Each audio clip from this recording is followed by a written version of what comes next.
Boa tarde, estamos ao vivo. Queria agradecer primeiramente ao Bonfim, né, por idealizar esse encontro, chamar os convidados. Quero agradecer a Eri, a Ana Lu e a Marise por aceitarem, por estarem aqui compartilhando o conhecimento deles com a gente.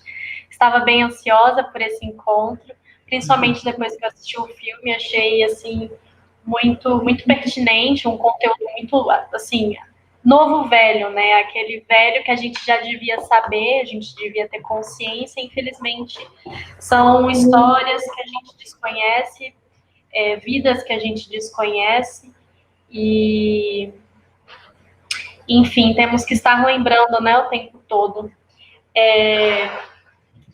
Também fico muito feliz por ver professores e alunos se disponibilizando a conversarem, a estarem presentes, mesmo remotamente durante a pandemia. É muito importante a gente manter a nossa universidade viva, né? Manter ela presente. Também queria lembrar que, infelizmente, quase 2/3 dos nossos alunos não podem estar presentes por conta, enfim, de diversos fatores, inclusive a desigualdade social. E como o filme, né, fala da gente não ignorar, da gente estar lembrando, da gente perceber, não naturalizar as coisas, quero trazer eles em memória, né, que talvez poderiam querer estar e não estão. E outra coisa é dizer que o CA está disponível, a gente, como centro acadêmico, quer ouvir os estudantes, a gente quer sugestões do que a gente pode fazer durante a pandemia, a gente quer ouvir opiniões, desabafos, pedidos. Então, conversem com a gente está aqui para isso. Mas para a gente cumprir o nosso papel enquanto centro acadêmico, a gente também precisa de vocês, né? A gente precisa que vocês falem, que vocês exponham suas necessidades, as suas vontades.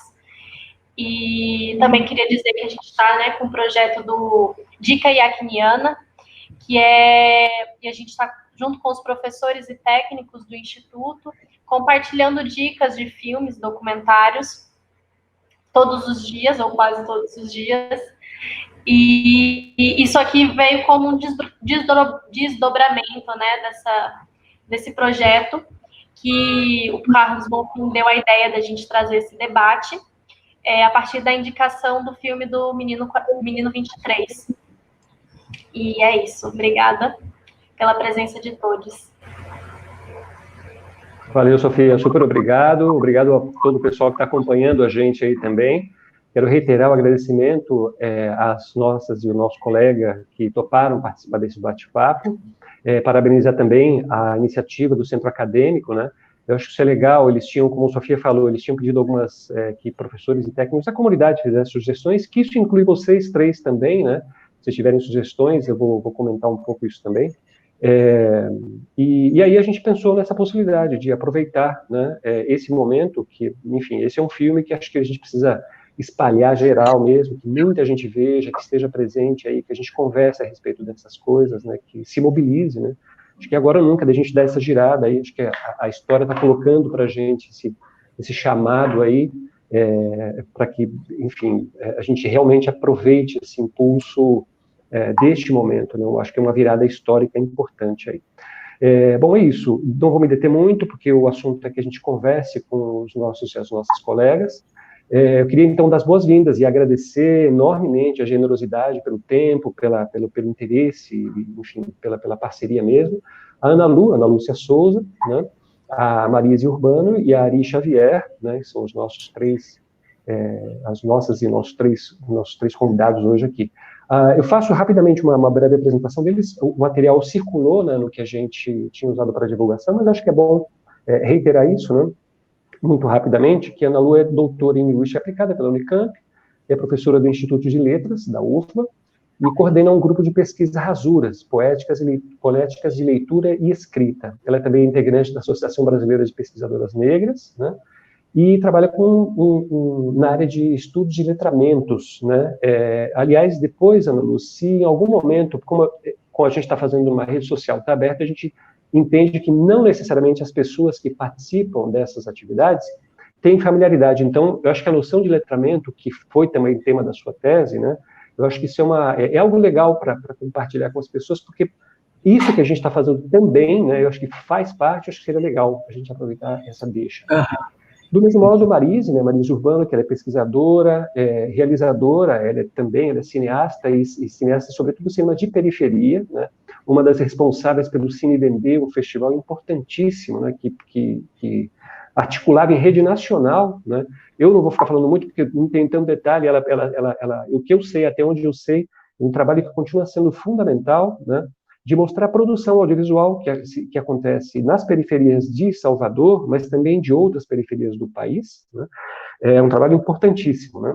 E ela é responsável pela Girapomba Produções, que eu estou curioso para saber o que eu sabia da Copecine. Essa Girapomba eu não conhecia ainda, depois pode aproveitar para fazer a propaganda, acho que é legal, né? Ele é mestra em Cultura e Sociedade, que estudou também questões relacionadas ao audiovisual, né? E Ari Xavier, que é um cria da Liberdade, né? É pedagogo, ele atua como coordenador pedagógico na Rede Municipal de Educação de Salvador, e ele é mestrando também no mesmo programa em que Marise fez o mestrado dela, que é o Pós-Cultura, o programa de pós-graduação em Cultura e Sociedade do próprio IAC, né?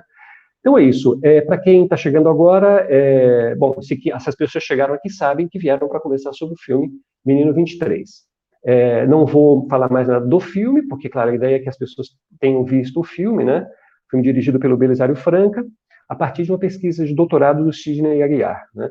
Então é isso. Aí a gente combinou que a gente vai fazer uma primeira rodada de intervenção das nossas convidadas e do nosso convidado, e aí a gente vai vendo aí as interações com vocês que estão acompanhando, e entre a gente mesmo a gente vai trocando umas ideias, tá bom?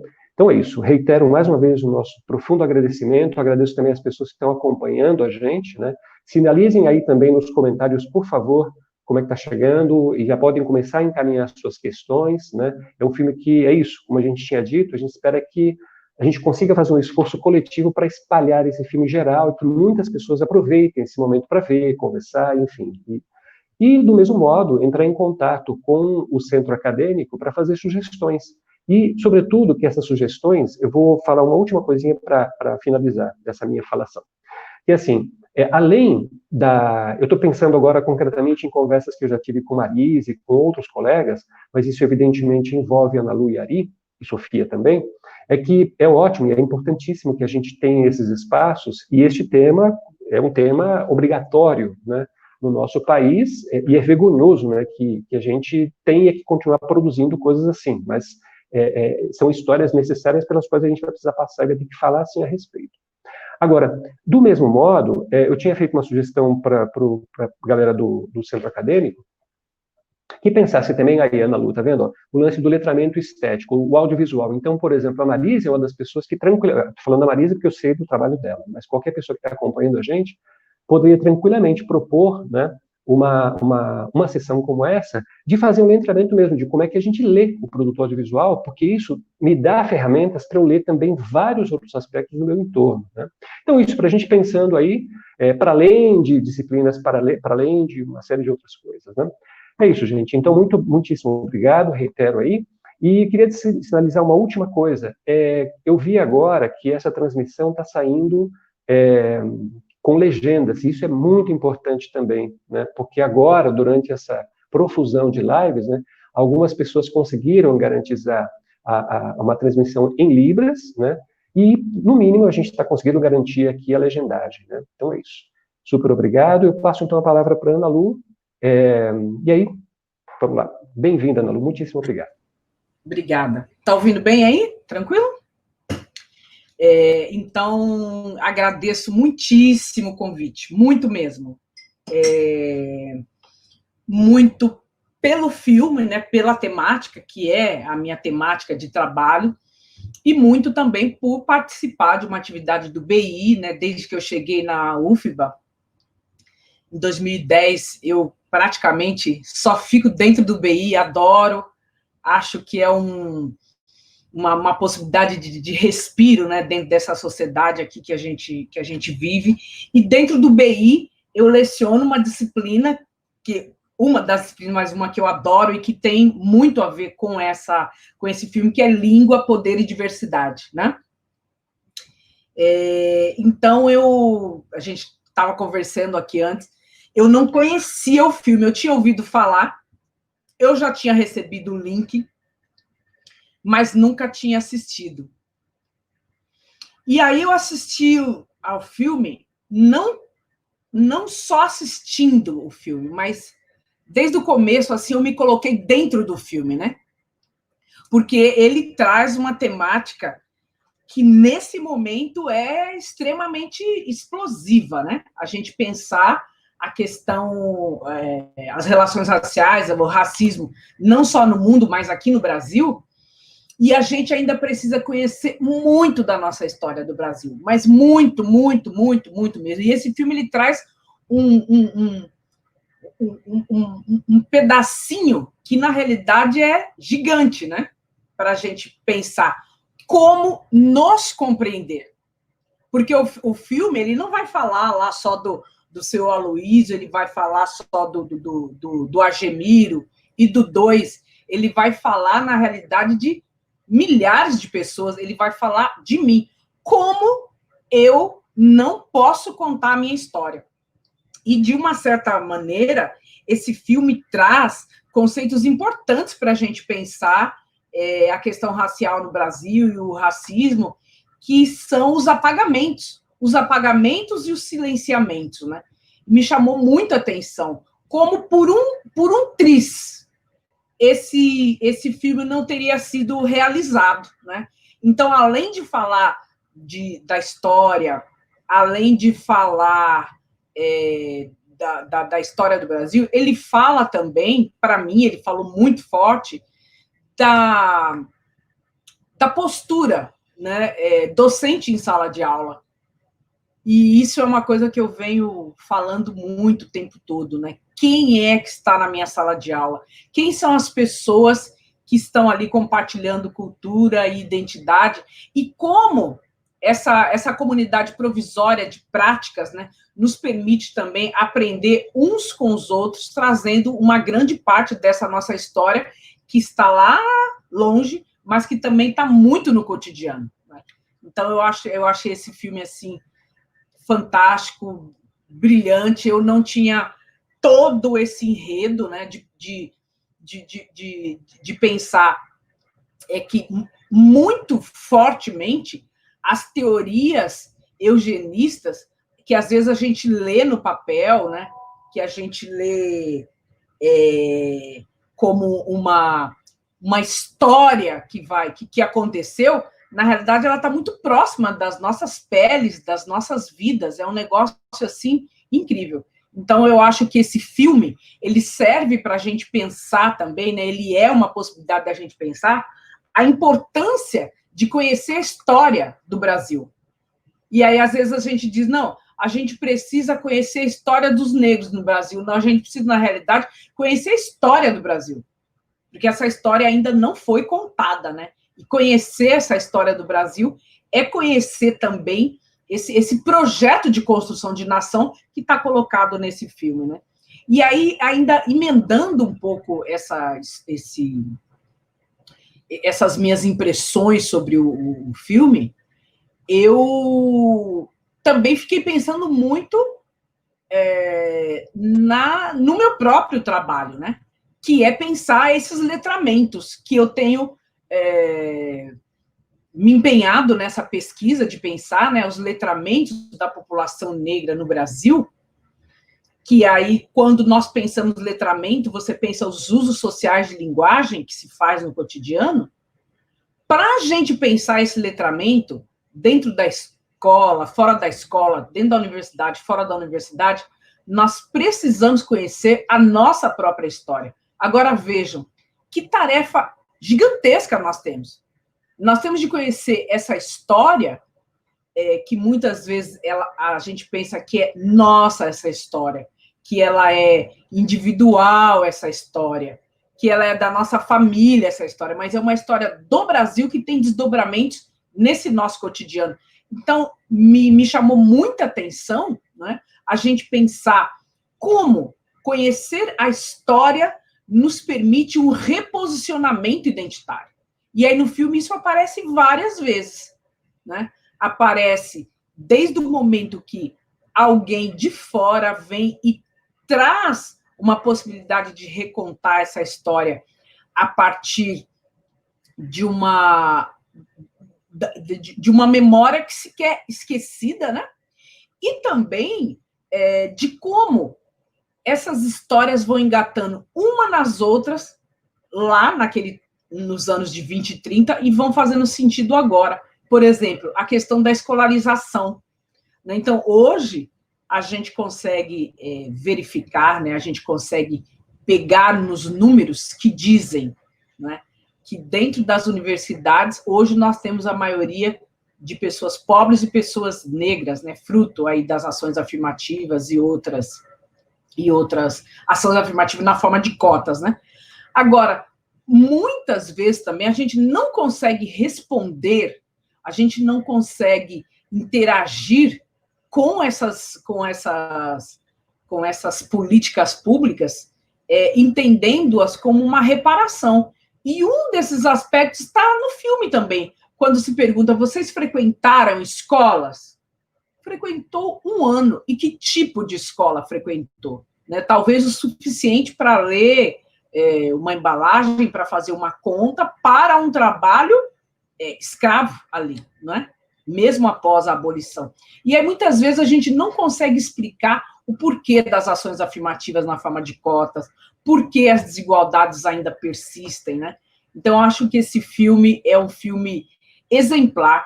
Eu só pude assistir uma vez, mas também consegui ler uma ou outra reportagem, né, que mostra a potência desse filme para a gente pensar não só a questão racial, não só a questão antirracista, mas pensar o fascismo também, e principalmente pensar como as elites negras, as elites brancas no Brasil se constroem em sua branquitude e realmente tem introjetada, né, essa noção da inferioridade, né, e da hierarquização que rebaixa a população negra até hoje.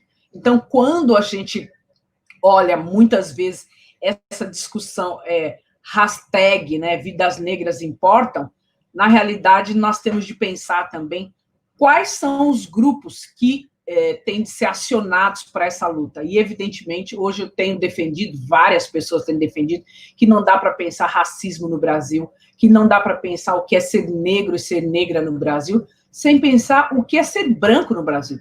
Como você se constitui como uma pessoa branca? Como esses privilégios foram sendo construídos, arquitetados, estão ainda na vida das pessoas, sem que as pessoas percebam.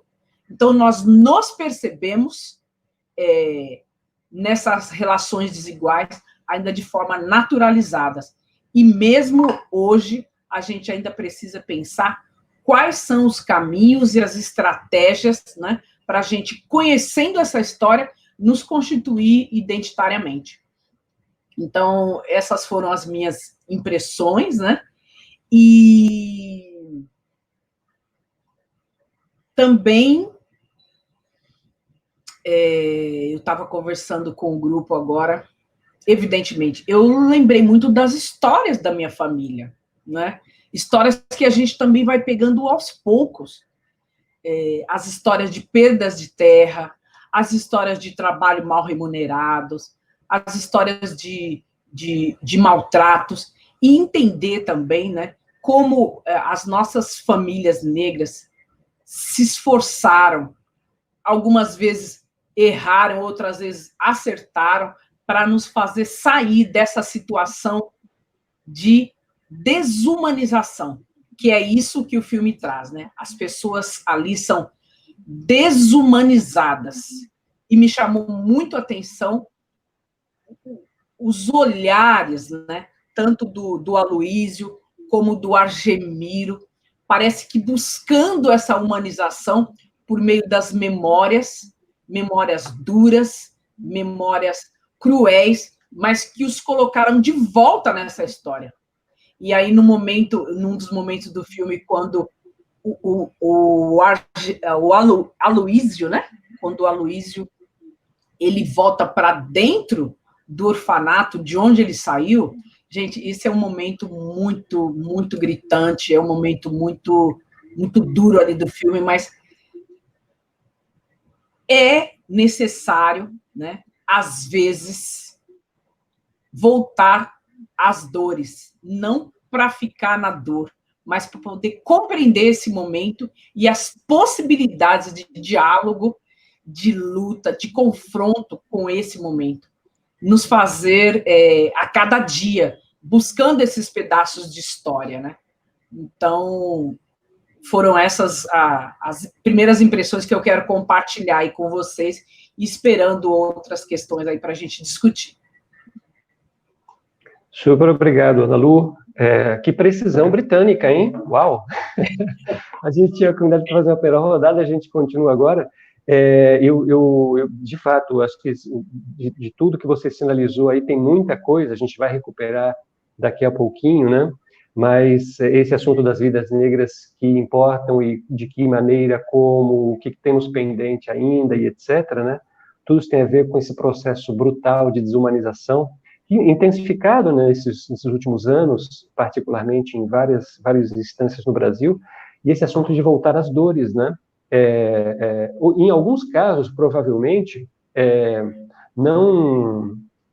Para algumas pessoas, talvez não seja voltar às dores, mas conhecer, saber dessa história que parece que simplesmente não existiu, né? A gente está falando aí, eu vou mencionar aqui que eu esqueci de falar no começo, uma espécie de epígrafe do filme, que tem um prólogo, que aparece um texto, e, entre outras coisas, ele diz que é onde a gente está transitando aqui também, nessa fina camada entre a memória e o esquecimento, né? E as consequências disso tudo, né? Bom, é isso. Super obrigado, Alô. A gente volta daqui a pouquinho, a gente segue agora com o Ari Xavier. Vamos lá, Ari. Obrigadíssimo. Bem, boa tarde, né, a todos, todas e todes, né? Primeiramente, agradecer ao professor Carlos Bonfim pelo convite para participar desse bate-papo aqui com os alunos do Bacharelado Interdisciplinar, o BI, né? E falar o quanto, para mim, é satisfatório estar debatendo nesse espaço, porque, como alguém que está na educação e que também luta e anseia por transformações de espaços, né, formais de escolarização que são tão resistentes à transformação, como a universidade e a escola, eu transito entre esses dois mundos, desde que foi criado os BIs, a mim soaram como uma grande novidade, uma expectativa de uma parte de uma mudança que precisa acontecer também, né? Nós precisamos reformar os currículos e repensar os profissionais que entregamos, que a universidade entrega à sociedade, né? Quero também saudar essa mesa tão enegrecida, né, e destacar também o quanto uma mesa, né, uma mesa negra, ela é, sobretudo, um ato político na universidade, porque, como a professora, né, Ana Lu Souza destacou na sua fala, a educação é um dos direitos que nos foi negado, né? E o filme fala disso também, né, da negação de direitos, né? E a educação para o nosso povo, para o povo negro, é algo que sempre foi uma bandeira histórica, né? E que esse direito só alcançamos com muita luta e, né, dá para dizer que não tem tanto tempo assim. Quero saudar essa mesa, né? Minhas colegas de mesa virtual aqui, Marise Urbano e também a professora Ana Lu Souza. Quero abrir um espaço aqui para aproveitar a oportunidade e falar para a professora Ana Lu o quanto a sua pesquisa, o quanto, né, o seu livro, né, Letramentos de Resistência, para nós, educadores negros, e aí eu posso falar com colegas que eu tenho muita interação, o quanto esse trabalho é um trabalho que nos fortalece, nos dá pistas, nos aponta caminhos, e aproveitar para dizer que também na minha pesquisa, o trabalho da professora, né, Letramentos de Resistência, é também uma referência bibliográfica importante. Então, eu quero lembrar alguns nomes aqui, e em seguida eu exponho o motivo de lembrá-los aqui, né? Micael Silva Santos, 12 anos, Salvador, 14 de junho de 2020. Guilherme Silva Guedes, 15 anos, São Paulo, 14 de junho de 2020. João Pedro Matos, 14 anos, São Gonçalo, Rio de Janeiro, 18 de maio de 2020. Giovanni Gabriel de Souza Gomes, 18 anos, Natal, 5 de junho de 2020. Marcos Vinícius Cidreira, 21 anos, Salvador, 24 de abril de 2020.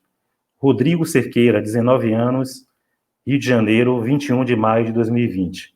E, finalmente, João Vitor Gomes da Rocha, 18 anos, Rio de Janeiro, 21 de maio de 2020. Eu tento linkar esses nomes com os nomes dos personagens do filme, né? O seu Aloysio Silva, seu Agemiro dos Santos e o personagem 2 que, né, foi desumanizado também na falta de nome, né? E aí a minha provocação inicial, o que é que conecta todos esses nomes, né? Essas histórias de vida. Os jovens que eu lembro, né, inicialmente, todos tiveram suas vidas violentamente destruídas pelo braço armado do Estado nesse período de pandemia que estamos vivendo, né? Ou seja, foram vidas ceifadas muito recentemente. E aí a provocação que eu quero fazer aqui é qual a conexão que podemos encontrar entre a história desses personagens, né, histórias tão duras que acessamos no filme Menino 23, qual a conexão que existe com essas histórias que eu trago aqui, que recentemente foram interrompidas, e é importante dizer que é algo distribuído no Brasil todo, né? Independente do governo de ocasião em cada estado, que é quem comanda as polícias militares, seja de esquerda, seja de direita, seja de centro, que é essa categoria que esdrúxulamente surgiu recentemente, as vidas negras estão sendo, né, violentadas, destruídas, assassinadas, né? Esse genocídio está em curso, né, como um projeto, né? E o que eu quero destacar aqui que o que conecta a história do seu Aloysio, do 2 e de seu Agemiro, com todos esses nomes que eu lembrei aqui, é um projeto de país, né? E, assim, é muito recorrente ouvirmos que o Brasil é um projeto que não deu certo, né? Eu tenho uma certa discordância dessa máxima, porque ela precisa ser contextualizada e vir acompanhada de pergunta. Deu certo ou não para quem, né? Porque para a elite brasileira esse projeto tem dado certo, né? Agora, ele tem dado certo à custa de quê? Essa é uma outra questão que eu trago, né?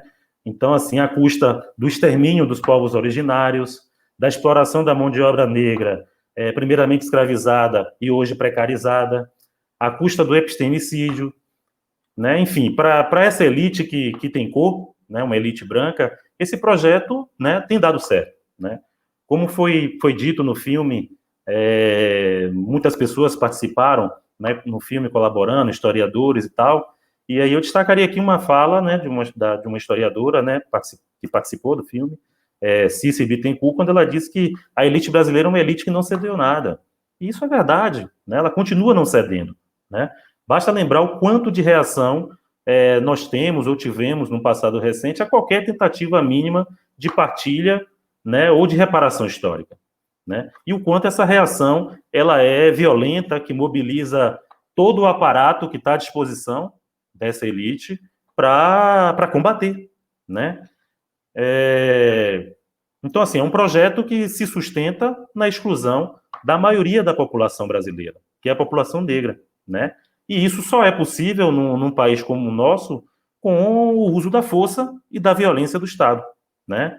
E da permanência de um sistema de opressão. E é isso que nós vemos e que atravessam essas histórias desses jovens assassinados que eu trouxe aqui, como também o caso dos meninos retratados no filme, né, que foram escravizados num período já pós-abolição.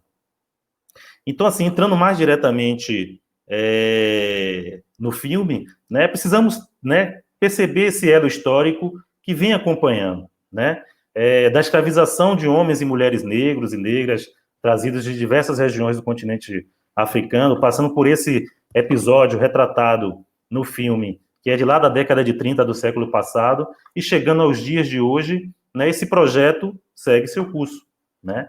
É óbvio que nós tivemos e temos muita luta, né, muita resistência, enfrentamentos, dribles, fissuras, né, mas sempre numa desproporcionalidade de forças abissal, né? E isso, claro, por conta dessa força, desse aparato que é mobilizado, né, diante de qualquer possibilidade de um maior equilíbrio da sociedade, de uma maior partilha. Então, essa é uma questão que eu gostaria de demarcar antes de tudo.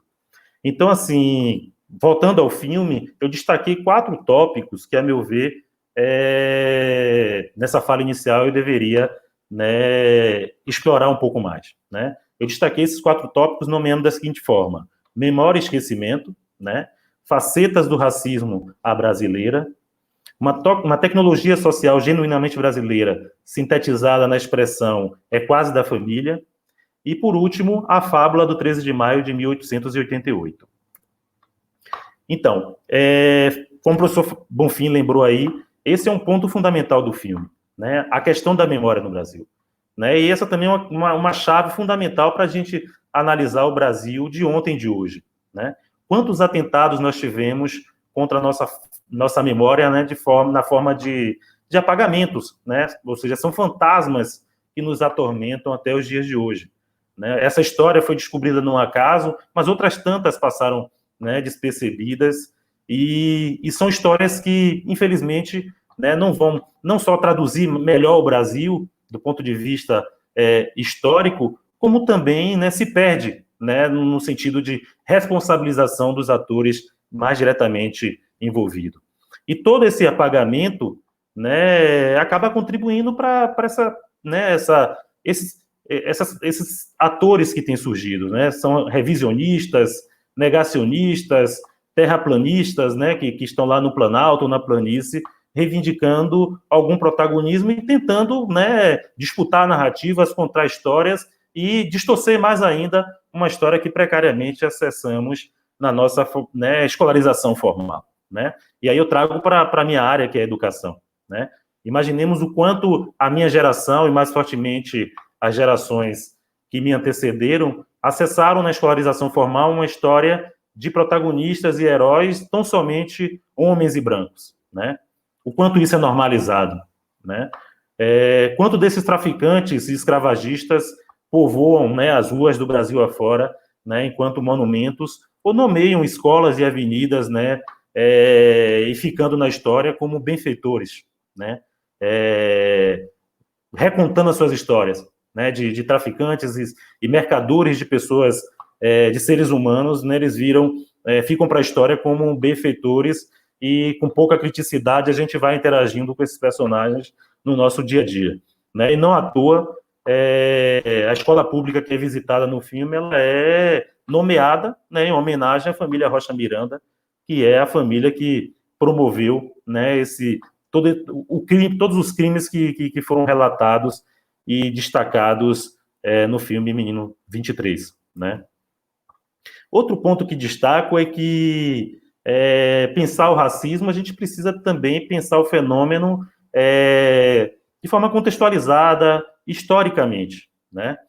Porque a forma como ele opera no Brasil, nos Estados Unidos, na África do Sul, para ficar nesses 6 exemplos, né, da diáspora africana, tem muitas particularidades em cada lugar, semelhanças, diferenças.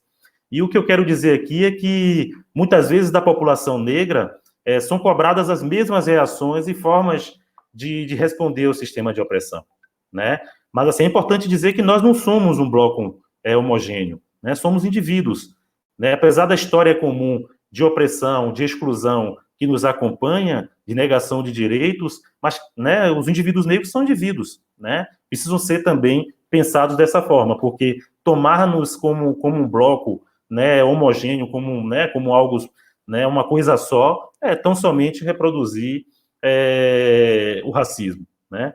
E aqui eu faço essa introdução para demarcar as diferenças, né, de estratégias e percepções dos personagens, seu Aloísio, seu Agemiro e o personagem conhecido como Dois, né? Fica evidente no filme as distintas percepções de cada um, seja quanto ao confinamento, né, e a vida posterior que tiveram, né? É possível encontrar, como já foi dito aqui pela professora Ana Lu Souza, na fala do seu Aloísio, muita revolta, né, muita indignação.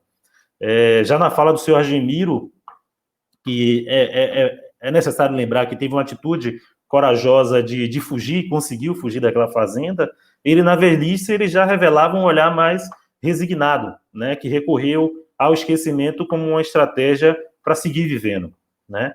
E o 2, que encontrou na vida da Casa Grande, né, uma ilusão de dias menos pesados e alguma distinção naquele lugar dele em frente aos demais meninos que estavam lá mais diretamente trabalhando na lavoura. Né? E aqui eu queria, o terceiro tópico que eu destaquei está muito vinculado à história do 2, que foi, né, trazida por seus familiares, né? A narrativa da história dele, em alguma medida, ali no filme, foi disputada, né, como conversamos aqui anteriormente, pelo filho e pela filha, né, em perspectivas diferentes, né? A história dele tá em disputa, né? Mas, assim, a análise que eu faço é que é um personagem extremamente complexo e que foi vítima de uma tecnologia social genuinamente brasileira, né, sintetizada na expressão quase da família, né?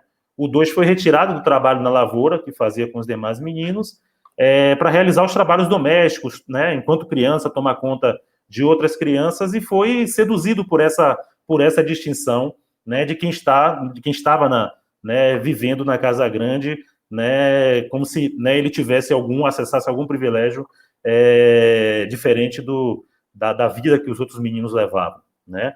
E é importante demarcar que historicamente essa divisão é uma estratégia muito comum na história do Brasil, muito recorrente, né, do período oficialmente escravocrata, né, que contribuía muito para alimentar a divisão entre os indivíduos negros e negras, né, escravizados por aqui, né? E o padrão, essa tecnologia social que eu destaquei aqui, do quase da família, é possível encontrar ainda hoje no nosso dia a dia essa expressão como parte dessa cultura, né, da elite brasileira, né? É um discurso que está na boca dos patrões frente aos trabalhadores e trabalhadoras domésticas daqui do Brasil, que, né, desde sempre, né, majoritariamente, para não dizer quase totalmente, né, é um trabalho reservado aos negros e negras, né, mas, sobretudo, hoje, às mulheres negras, né? E é quase da família desde que se não tenha, né, vínculo formal de trabalho, né? Desde que não se tenha uma vida própria, história de vida, né? Basta lembrarmos, fazermos uma retrospectiva bem rápida do quanto a emenda constitucional número 72, né, de 2013, que estabeleceu a igualdade entre trabalhadores domésticos e os demais trabalhadores, o quanto essa emenda constitucional foi combatida, e é possível acessarmos pessoas, né, reclamando dos efeitos dessa emenda constitucional. E o tópico final que eu destaco, né, a minha última nota, é que a libertação dos meninos, né, me soou como uma alegoria mal acabada do 13 de maio de 1888. Né? Os meninos foram, né, diante de um cenário de pressão e de possível intervenção, considerando o que acontecia na fazenda como um crime, por conta das mudanças históricas no mundo e no Brasil, né, os meninos foram levados até a porteira da fazenda e largados diante, né, de uma linha de trem, totalmente entregues à própria sorte, né? Depois de escravizados, explorados, torturados e privados de qualquer possibilidade de socialização cidadã, né? Foram descartados para que cada um construísse, né, e seguisse sua vida de mais exclusões, né? Sem nenhuma punição dos responsáveis por aquela tragédia, né? Mas há ainda no Brasil quem fale cinicamente na meritocracia, né? Como se, diante de tantas desigualdades, fosse possível pensar que partimos realmente do mesmo lugar. E aí, para finalizar, eu encerro refletindo que essa história narrada no filme, né, ela provoca muitos sentimentos, né? E em mim eu posso destacar o sentimento de revolta, indignação e de muita vontade de continuar lutando contra a opressão racista, né?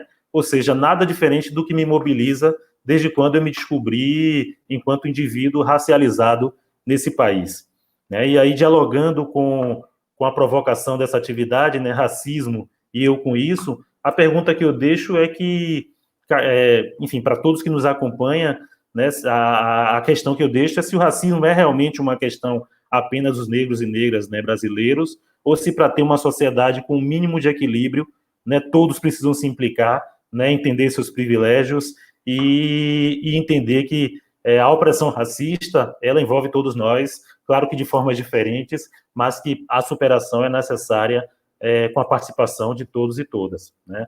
Essa é a reflexão que eu deixo.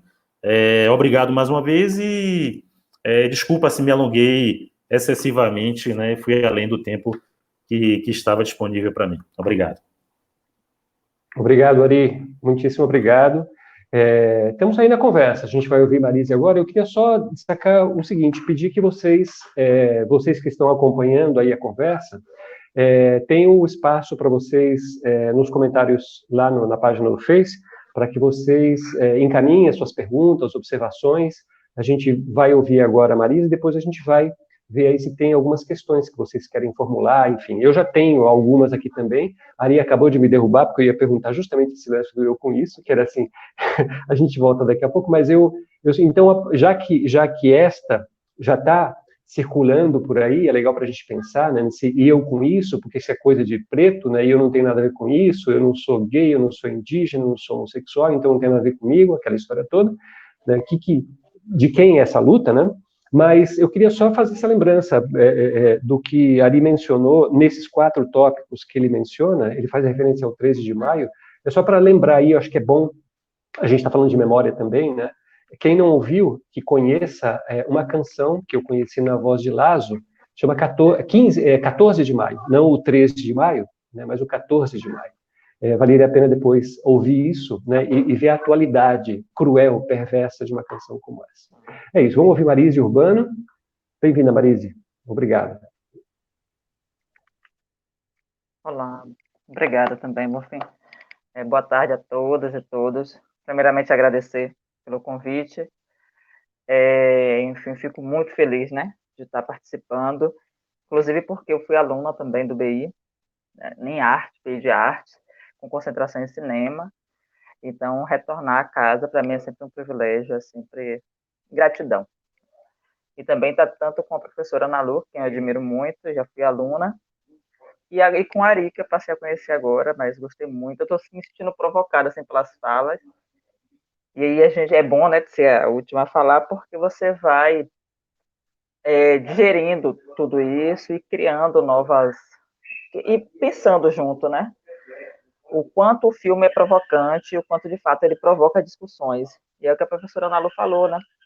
Que é um filme potente para pensar as questões raciais, fascismo, nazismo, enfim. Mas aí eu criei aqui uma estratégia de fala, para não me alongar muito, para que a gente tenha tempo também de debater e ouvir as perguntas, tá? Bom, o Bonfim me apresentou, e como cineasta, de fato, me apresento como realizador e cineasta de periferia, mas eu tenho uma formação em pedagogia, minha primeira formação, e isso me atravessa em tudo que eu venho a fazer, porque eu penso a partir da educação. Depois de ter feito mestrado na área de cultura, é pensar sempre para além entre educação e cultura. E ter feito a segunda graduação em cinema também, ou seja, pensar educação, cinema, cultura, como é que eu lido com essa realidade. E meu lugar de fala, enquanto mulher preta do cinema de periferia, né? Na periferia, a mulher preta da periferia. Então, e aí eu penso todas as minhas análises, elas vão partir desse lugar de fala, né? De quem eu sou e para onde eu quero ir, ou como eu penso, essa construção social. Então, esse filme, ele, de fato, a gente se insere no filme, no transcorrer da narrativa, a gente vai se envolvendo, e como a professora Ana Lu colocou, você começa a rememorar coisas, histórias das suas famílias, e começa a perceber que história, de fato, está sendo contada, ou o que precisa ser contado. E, paralelo a isso, né, esse filme, de fato, é um achado, e tantas e tantas outras histórias similares não foram contadas, eu fico pensando em recurso do audiovisual, como recurso audiovisual. Ele potencializa, né, para que a gente possa contar essas histórias, para que a gente possa ter conhecimento dessas histórias. E de uma forma, de como isso é montado também. como o filme é pensado, né, para que essa informação ela chegue. Então, eu pensando tanto no conteúdo, né, na potência do conteúdo, e quanto no formato da construção, por de fato trabalhar com cinema hoje. Então,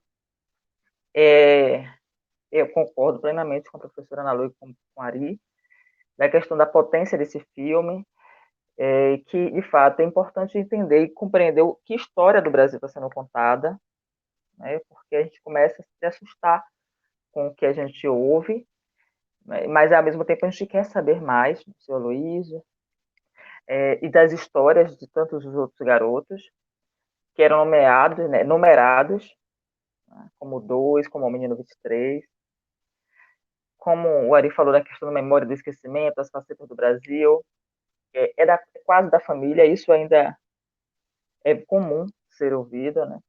Então, assim, minhas inúmeras tias e tios que trabalham em casas de família, elas relatam que não, mas eu sou quase da família.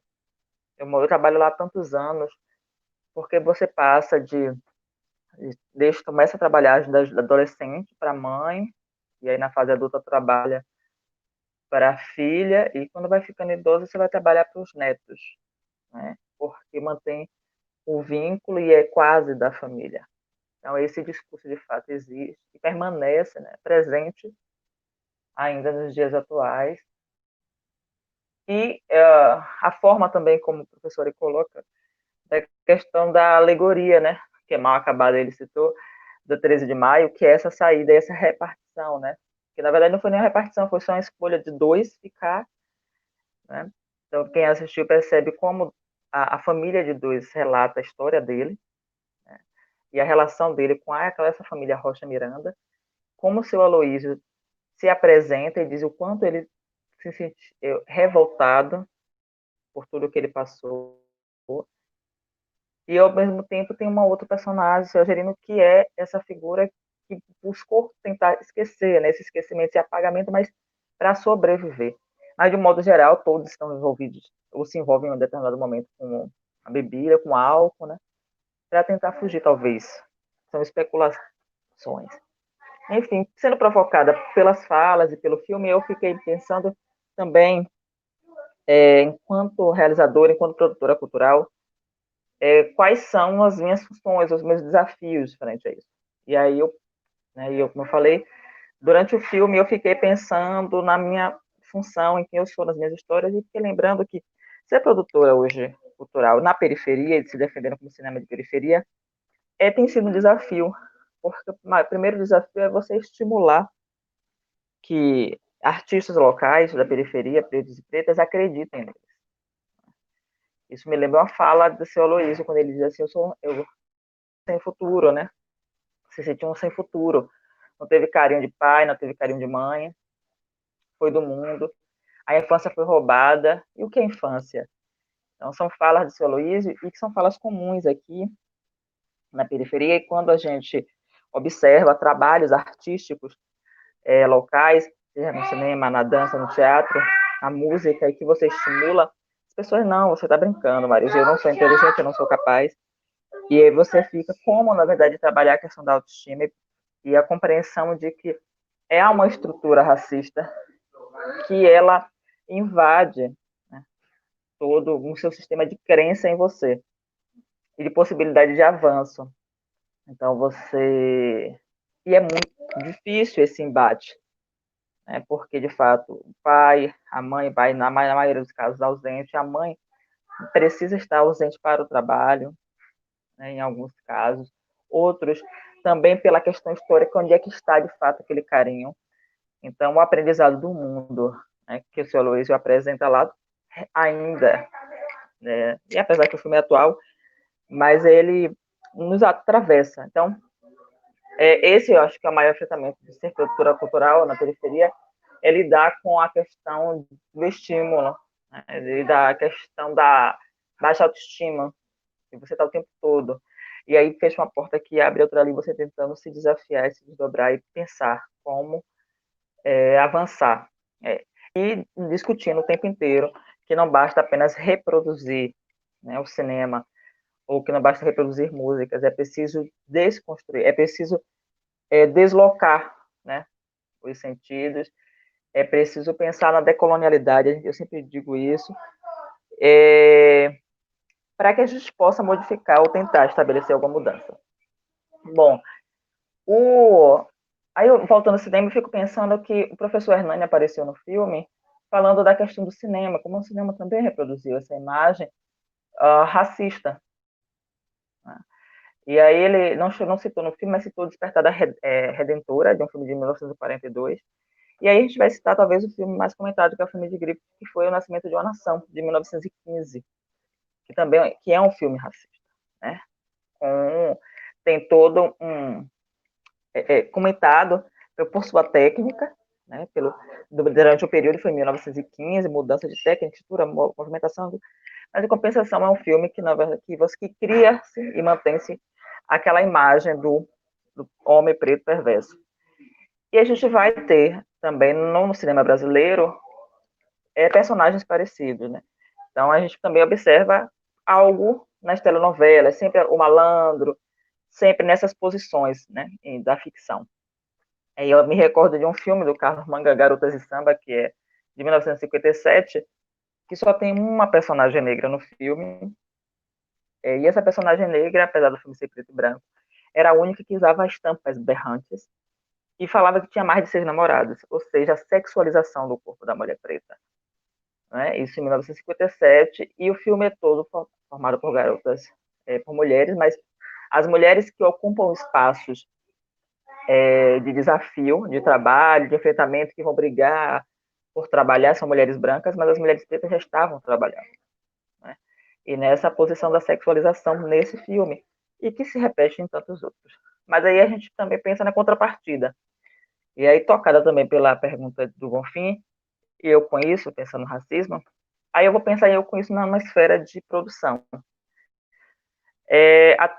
Enfim, eu acredito que nos últimos 15 anos, o boom de produções, principalmente em curta-metragem, de produções de pretos e pretas, sendo de periferia ou não de periferia, tem ressaltado aos nossos olhos, a gente tem debatido, tem discutido, tem fortalecido redes.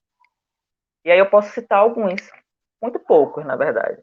Cabela, que é de Yasmin Tainá, Peripatética, que é de Geisseca Queiroz, Nada, do Gabriel Martins, Náufraga, um filme recente da João Almeida, Lápis de Cor, de Larissa Fulano de Tal, Aurora, de Everlândia, Café com Canela, que é um longa-metragem do Recôncavo, que é de Glenda e Ari, Ela Volta na Quinta, que é do André Novaes, Branco Sai Preto Fica, do Adelei, O Homem do Caso Errado, que é de Camila de Moraes, Deus, de Vinícius Silva, e aí tem Eu, Minha Mãe, Wallace. Todos esses filmes, de alguma forma, vão pautar a questão racial, mas é preciso se pensar em inúmeras histórias, porque a gente não vai falar mais, nós estamos cansados de falar da história dos pretos a partir da questão da violência ou a partir da questão da autoflagelação. Então aí é repensar essa discussão também do racismo a partir de outras esferas, e esses filmes vão contar com outros olhares, a questão do afeto, do amor, então são questões políticas, né, que é preciso se discutir no audiovisual para que a gente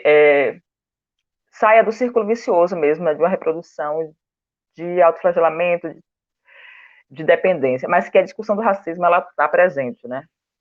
Isso eu estou falando dos filmes nacionais, mas aí a gente pode citar aqui Infiltrado na Clã, que é do Spike Lee, entre outros que a gente encontra também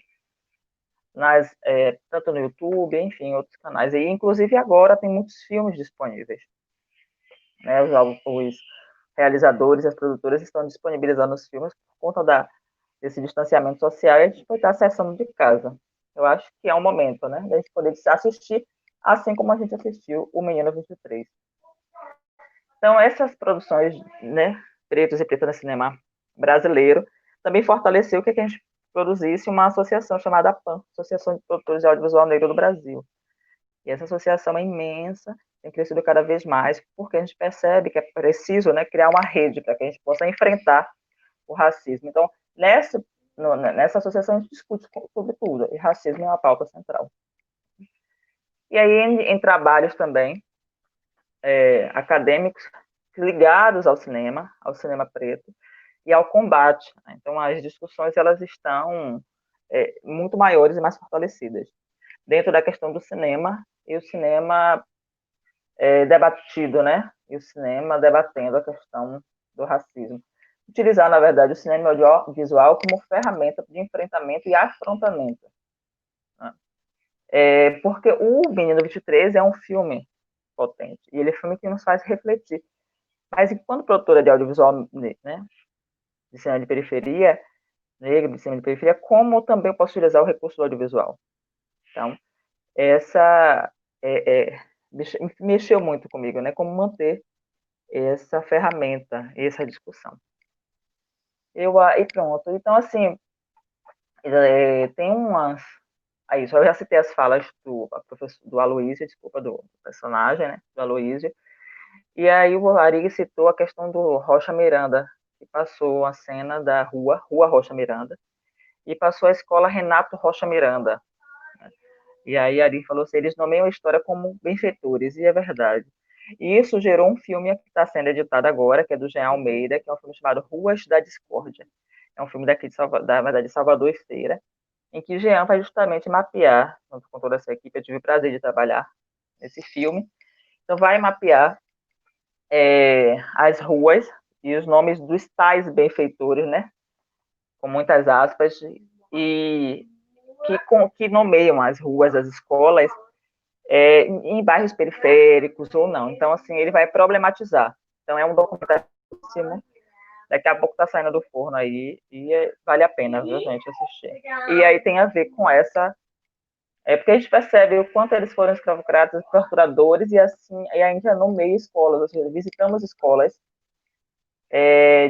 diariamente, ou ruas, passamos em ruas, moramos em espaços que estão nomeados por essas pessoas, que nos agrediram, que violentaram, estupraram, enfim. E eu acho que é isso, então vamos aguardar aí as discussões e as perguntas, tá bom? Super obrigado, Marise. Ótimas intervenções, as três, e de verdade, isso é o que está sendo mais destacado aqui nos comentários. Aproveitar para pedir para as pessoas, além de curtirem, de compartilharem, para a gente ver se a gente dá um gás, assim, dá visibilidade, que é uma disputa muito grande, né? Hoje tem uma sobre-oferta de coisas, e pelo tema, por tudo que representa, eu acho que é importante, vamos continuar insistindo isso até o final da vida. Quanto mais gente puder ver esse tipo de produções e conversar a respeito, acho que é uma urgência, assim, acho que a gente precisa mesmo, e além disso, quer dizer, começar a participar de fóruns, se inteirar, que aí tem a ver um pouco com isso. Eu não tenho aqui uma pergunta específica, eu pedi para a Sofia também dar uma força, se ela encontrar por aí uma pergunta específica. Tem vários comentários que são muito legais, muito carinhosos, né, muitas pessoas acompanhando a gente, mas o que eu queria destacar rapidamente, assim, entre as atividades que a gente realiza, tem esse do Rede ao Redor, que é justamente uma tentativa, um esforço, né, entre tantos outros que estão hoje acontecendo no país e no mundo, né, por apresentar essas outras narrativas.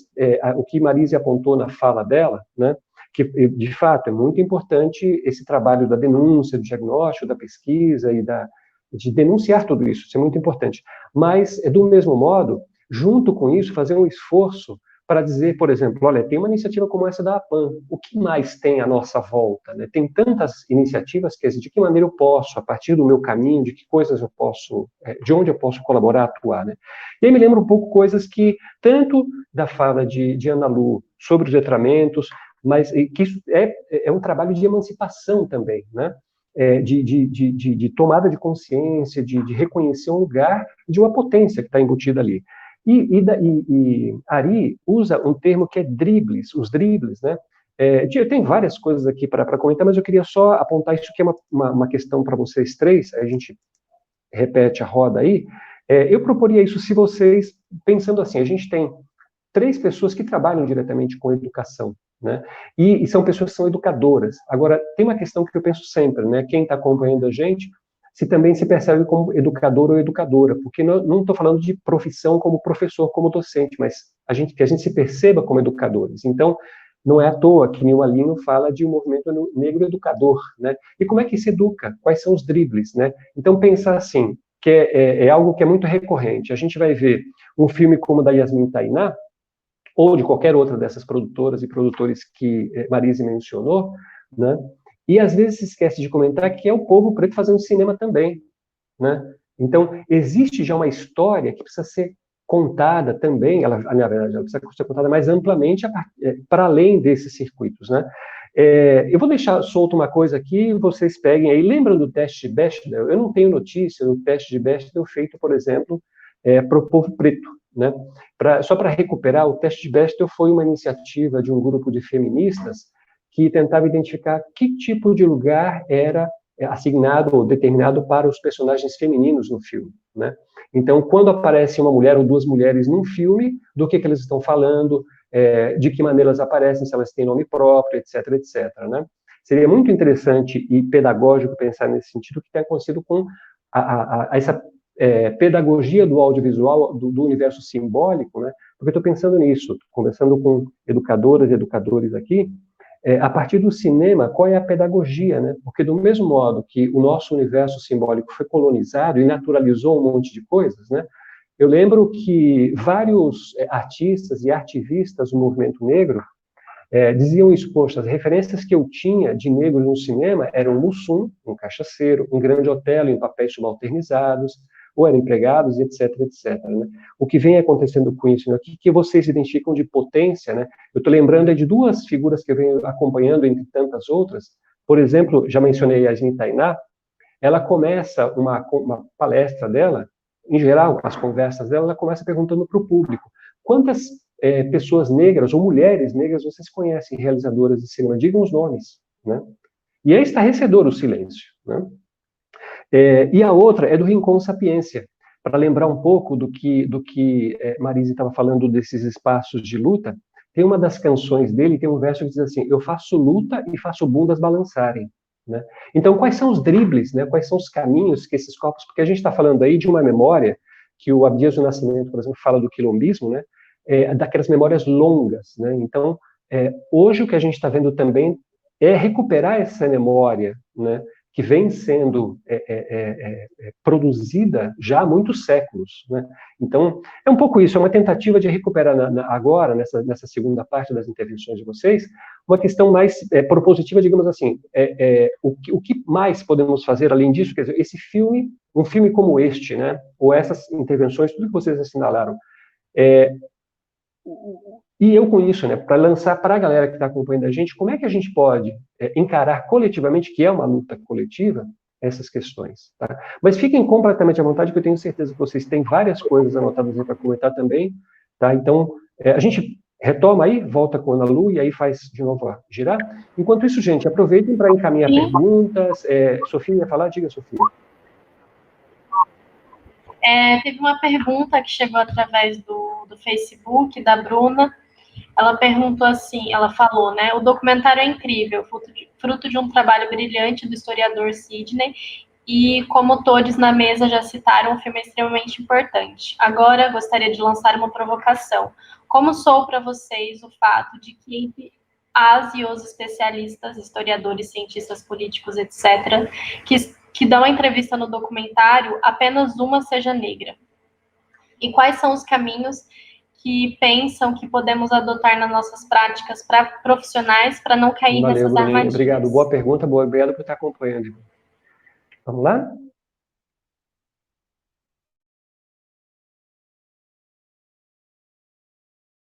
Acho que tá mudo o seu microfone, Ana. Pronto, já liberou. É que tá controlando aí.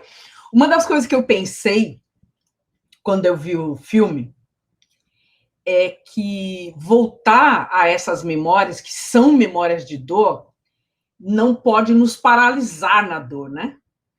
E que essas memórias, às vezes, elas, quando a gente começa a olhar, você vê, assim, uma ação, né? Você vê como o Ari usou ali o tal do Ghibli.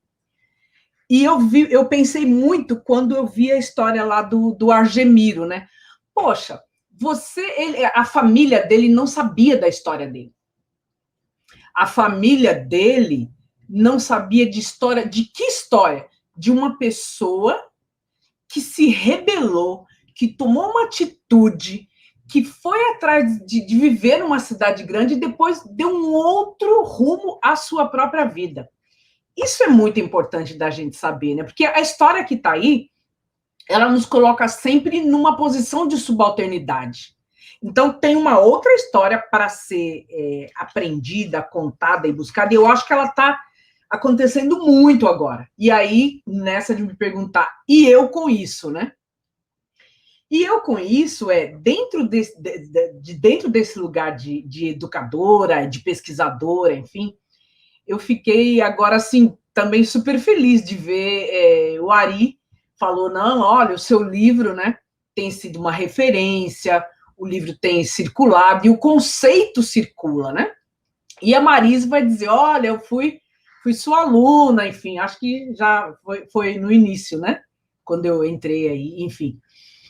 E aí você vê, há um tempo atrás, nós não nos pensávamos, por exemplo, falando nesses espaços, né? Nos espaços públicos, nos espaços de debate, nos espaços de proposição. Eu acho que isso aí é um grande avanço. É um grande avanço. E a gente pensa também nesses avanços, não individuais, mas coletivos. Eu acho que as associações, os grupos, os coletivos, eles são chave para a gente pensar em saídas que não são saídas individuais. Aí, como a Marise falou, né, da associação, por exemplo, essas associações, elas são extremamente importantes para que a gente crie redes. Só criando redes, criando cirandas, rodas, xirê, o nome que a gente quiser dar, a gente vai continuar com esse modo de fazer cultura, modo de fazer vida, que sempre esteve dentro desse fazer da população negra, só que muitas vezes ele nem é visibilizado. Então, eu acho que quando a gente está nos coletivos, a gente visibiliza. E como eu vejo isso hoje, por exemplo? Aí tem a pergunta que é da Bruna, né? Como é que a gente pode ocupar esses lugares de historiadores, de sociólogos, enfim? Muitas vezes, quando nós somos os proponentes. Muitas vezes. Né? Mas também furando alguns cercos. Só que, atualmente, eu penso o seguinte: entre o meu grande trabalho para furar um cerco branco, eu prefiro construir, né, ajudar a construir um cerco negro e sair com ele mais fortalecido para enfrentar o que tem aí colocado, né? Então, quando a gente pensa, de onde vem isso? De onde vem essa ideia de coletividade que nos coloca para frente? Da própria história da população negra no Brasil. Quando a gente pensa que há uma interdição, há uma ação e há uma construção de uma estratégia para essa vida em todos os setores, e eu vou falar da educação, por exemplo. Quando a gente pensa em educação, a gente não vai pensar para a população negra, para a população indígena e para outras populações, outros grupos, né, socialmente minorizados, a gente não vai pensar só a escola, ainda que a escola seja uma agência extremamente importante, mas para a população negra é fundamental trazer essa história da agentividade, da luta, da coragem e também da alegria, gente. As coisas com a gente, né, como o Bonfim trouxe, a luta, mas é também balançar a bunda. Porra, fundamental. No meio disso tudo, a gente tem que viver. Então, você pensa, quais histórias a gente conhece das rebeliões no Brasil? Quais histórias a gente conhece dos quilombos? Isso para pensar bem depois. Aqui em Salvador mesmo, né? As Irmandades Negras, que estão para todo o Brasil, mas aqui em Salvador em especial. E coisas que a gente conhece porque começa a prestar atenção com essa intenção de buscar uma outra história. Só recentemente eu subi a escada ali no Pelourinho eu vou esquecer o nome agora, mas eu vou lembrar depois, que é a associação que trabalha com assistência à população, esqueci o nome dela agora, mas eu vou lembrar depois, eu falo, que é muito ligada as Irmandades Negras. Então, como as pessoas, né, como os grupos se juntavam para fazer uma outra proposta para as suas vidas. E atualmente, né, depois que a gente descobre, aí a gente, eu vou dizer, a gente mesmo, né, que a gente começa a ter uma maior, um maior tempo dentro das escolas e começa também a se juntar aos movimentos negros, como eu sou fruto do movimento negro, né, a gente começa também a pensar que é necessário conhecer, não só academicamente, mas também de dentro da nossa casa. E esse de dentro da nossa casa, ela começa também a levar a gente para pensar outras formas de fazer pesquisa, outros temas. Então, por exemplo, agora, o que são os clubes negros no Brasil, o que são os blocos de carnaval, né, os blocos percursivos, as escolas que existem dentro desses blocos, o que é essa língua portuguesa, quanto de apagamento tem, né, das culturas dentro da língua portuguesa. Então, agora, eu creio que a gente começa a entrar dentro desses espaços formais ou informais de pesquisa e trazer nós mesmos as nossas próprias histórias, o que faz sentido para a gente, e entendê-las como extremamente importante para recontar essa história. E quando eu penso no meu papel como educadora, eu não me penso só dentro da universidade, né, mas me penso circulando nos vários movimentos e aprendendo também nesses movimentos, né, mas sempre com essa intencionalidade política, né, de trazer, de fazer com que as pessoas valorizar a própria história. Eu acho que é muito senso comum, mas que para você olha a sua vida toda como um processo educativo. E ele é coletivo, né? Eu acho que nós tivemos durante toda a nossa história também muitas fragmentações e a gente não consegue se ver nesses coletivos. E hoje eu vejo que dentro da universidade, por exemplo, a gente tem vários coletivos de várias vertentes, com várias temáticas, e essa junção de gente tem colocado para a gente outras possibilidades de vida, né? E entender que a gente está numa disputa mesmo de narrativa. Então, enquanto você olha lá no filme, né, que é um filme feito nos anos 2000, e você tem só uma pessoa negra falando, provavelmente, se você for ver esse filme sendo feito hoje, você vai ver também uma pessoa falando. Mas, por outro lado, você tem outras produções, né, feitas por grupos negros ou que se interessam por essa temática, que traz uma outra forma de ver a vida, né? Então, eu acredito muito nessa educação em movimento, né? Eu acredito, por exemplo, que essa conversa que a gente está fazendo hoje vai circular por vários lugares. Daqui a um tempo, alguém vai dizer, olha, na pandemia teve essa conversa X, e a gente só faz isso coletivamente. E eu aposto muito nessa juventude que está aí, mas não aposto numas de dizer, olha, vocês são o futuro. A juventude, em especial a juventude periférica, a juventude negra, ela é o agora. E quando eu me pergunto, e eu com isso, eu quero dizer, eu sou toda para essa juventude.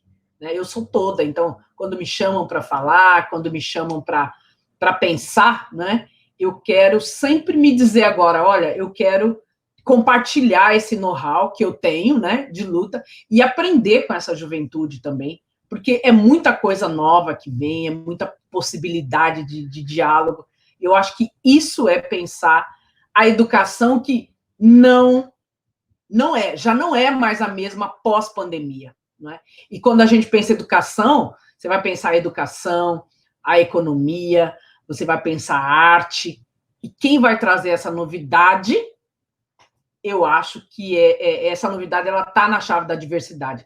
Não é mais possível sobreviver nesse mundo sem pensar essa diversidade. Claro que é a gente que coloca essa diversidade, mas também a cobrança em relação a isso, eu acho que ela vem mais forte agora, né? E aí eu, por exemplo, estou muito ligada nessa greve dos entregadores de aplicativo que acontece nessa chamada para greve, que acontece agora no dia 1º de julho, não é? Eles também estão perguntando para a gente, olha, a gente vai fazer greve, e o que você tem a ver com isso? E é uma forma muito inovadora de fazer, né? É uma forma que vem também desafiando um sindicalismo mais tradicional, que vem desafiando um uso de linguagem. Então, todas essas questões, elas têm sido importantes para a gente pensar que a educação muda, que a posição das pessoas nesse cenário muda. Agora, isso também é preciso, para mim, pelo menos, é sempre preciso pensar como a resistência que eu tenho discutido, né? Não dá para você empacar num movimento só de resposta às agressões, mas é a gente também propor o que nos faz gente nesse mundo de perseguições e nesse mundo ainda bastante racista, sexista, homofóbico, enfim. É um pouco isso que eu tenho pensado e exercido, né, no cotidiano.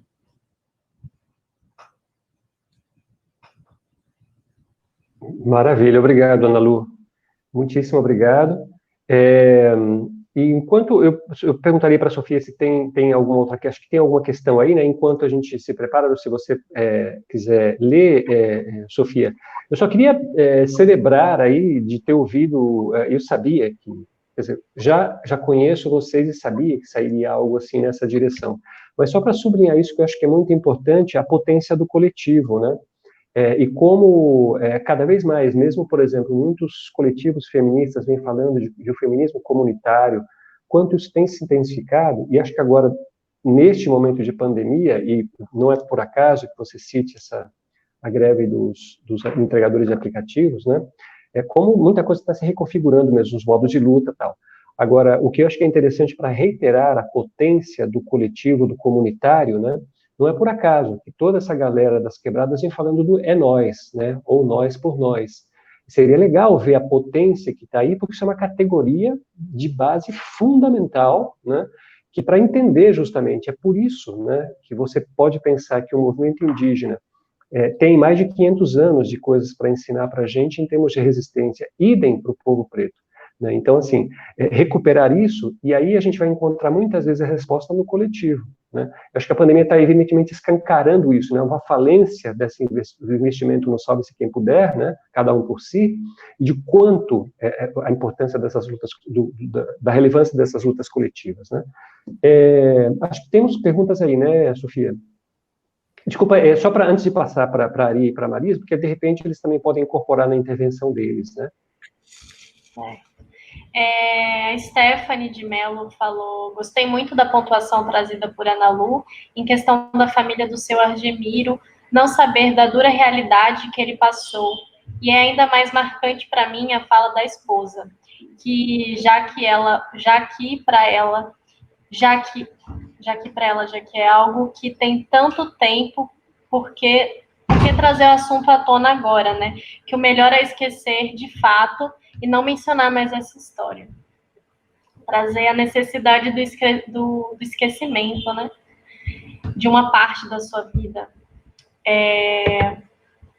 Outra pontuação foi da Alessa. Ela falou: gostei muito da pontuação, Carlos. Me lembra a reflexão que eu tive no filme sobre a perspectiva da mulher preta naquela época, que acabou sendo pouco explorada no filme. Tem uma cena que uma das mulheres fala que sempre precisou trabalhar para poder comer, etc., a filha do noivo. Não eram assalariados e não estudavam. Queria que pudessem falar mais sobre essa questão, os desafios de ser mulher preta nesse período escravocrata. Beleza. Obrigado, e a Sofia. Teve outra Stephanie, da Stephanie. Ah, não, ela mandou de novo, é a mesma. Ah, tá, beleza. Ok. Vamos lá, seguimos então com o Ari? Obrigado, gente, pelas suas perguntas aí. Então, a provocação que Carlos nos traz, né, em alguma medida também, dialoga muito com a provocação, né, que Bruna nos apresenta, né? De fato, entre os especialistas, e é possível fazermos uma analogia com a mídia brasileira, né? No filme, né, entre os especialistas, né, tivemos ali apenas uma mulher, quer dizer, uma mulher, né, negra, que foi a Ana Maria Gonçalves, escritora, né, autora do livro Um Defeito de Cor. Né, e ainda assim, enquanto outros, né, têm falas que são recorrentes ali, né, se não me engano, a fala dela se limitou ao início do filme, a introdução. Né, tivemos um episódio recente, né, que pode ilustrar também nessa provocação, né, que foi o episódio da Globo News, em que, nesse momento, né, nesse contexto de discussão aqui no Brasil, né, dos movimentos no mundo todo, mas em especial nos Estados Unidos, a partir do assassinato de George Floyd, né, que, enfim, num programa em pauta lá da Globo News, todos que estavam ali na condição, né, ou de mediadores ou de especialistas eram brancos, né, e aquilo, né, chamou a atenção e virou motivo de um debate nas redes sociais, e essa é uma arena que a gente não pode desprezar hoje, né. As redes sociais, ela precisa ser disputada por nós também, e foi importante do ponto de vista de educar olhares, todo o questionamento e o quanto aquela imagem, a estética dela, né, foi constrangedora, e foi a rede social que fez com que, de forma, perdão do termo, mas cretina, mas, né, precisamos reconhecer, né, que no dia seguinte a Globo mobilizou, né, contando na mão os profissionais negros que atuam na emissora, né, para debaterem o racismo, né. Obviamente são profissionais que estão ali também vivendo o que cada um de nós vive também, né, sendo maioria na população negra, mas também minoria nos espaços, quando acessamos algum espaço que historicamente foi reservado aos brancos, né? Então, assim, essa reação, esse levante nas redes sociais, né, fez com que o dia seguinte fosse um dia seguinte diferente, né? Óbvio que isso não vai, né, não é significativo do ponto de vista de transformar, né, tudo que temos de problema no que se refere às relações raciais no Brasil, mas é emblemático o quanto a gente precisa entender da potência, né, das disputas que precisamos fazer mesmo, porque para nós não é uma questão de escolha, né, precisamos mesmo, porque é a nossa sobrevivência, é a nossa existência que está em jogo, né, e aí eu queria destacar também, quando o Bonfim traz o livro, né, de Nilma Lino Gomes, né, que é o Movimento Negro Educador, para falar o quanto, naquele livro, ela destaca a atuação de um movimento negro lá nos anos 60, 70, mas foi um movimento negro que incidiu na minha vida, né? Tenho 40 anos, mas a atuação daqueles homens e mulheres, né, incidiu na minha vida, do ponto de vista da minha educação, da construção da minha identidade racial negra, que é fundamental para o meu posicionamento enquanto educador, enquanto pesquisador, né? Então, assim, quando na minha fala inicial eu destaquei as nossas individualidades, foi para demarcar um ponto, mas, ao mesmo tempo, é óbvio que nós, enquanto povo negro, nós temos uma história comum, coletiva, de exclusão, de opressão, de cerceamento de direitos, que nos liga, né? E por isso que a construção da identidade racial negra ela é fundamental para o nosso entendimento enquanto sujeito e para impulsionar a nossa ação política em qualquer espaço que a gente atue, incidindo, né? Colocando dedos na ferida, recontando histórias, né? Então, é muito comum, né, ouvirmos assim, que a identidade ela é um rótulo, né? E é curioso que sempre esse parte, né, de indivíduos brancos, que não tem problema em identidade, né? Essa construção do pessoal que está vinculada ao branco faz com que a identidade não seja um problema para ele. Mas para nós é sim uma questão de impulsionar a nossa ação no mundo, né? Então, a luta política e os aprendizados que temos nessa luta política nos impulsiona a atuar. E aí minha vida é assim, quando eu estou na escola atuando como como educador, na minha interação com aqueles meninos, compreendendo, enfim, eu atuo numa escola pública, né, lá na Boca do Rio, né, uma escola da rede municipal, compreendendo suas privações, enfim, aquelas histórias, né, se conectam com a minha.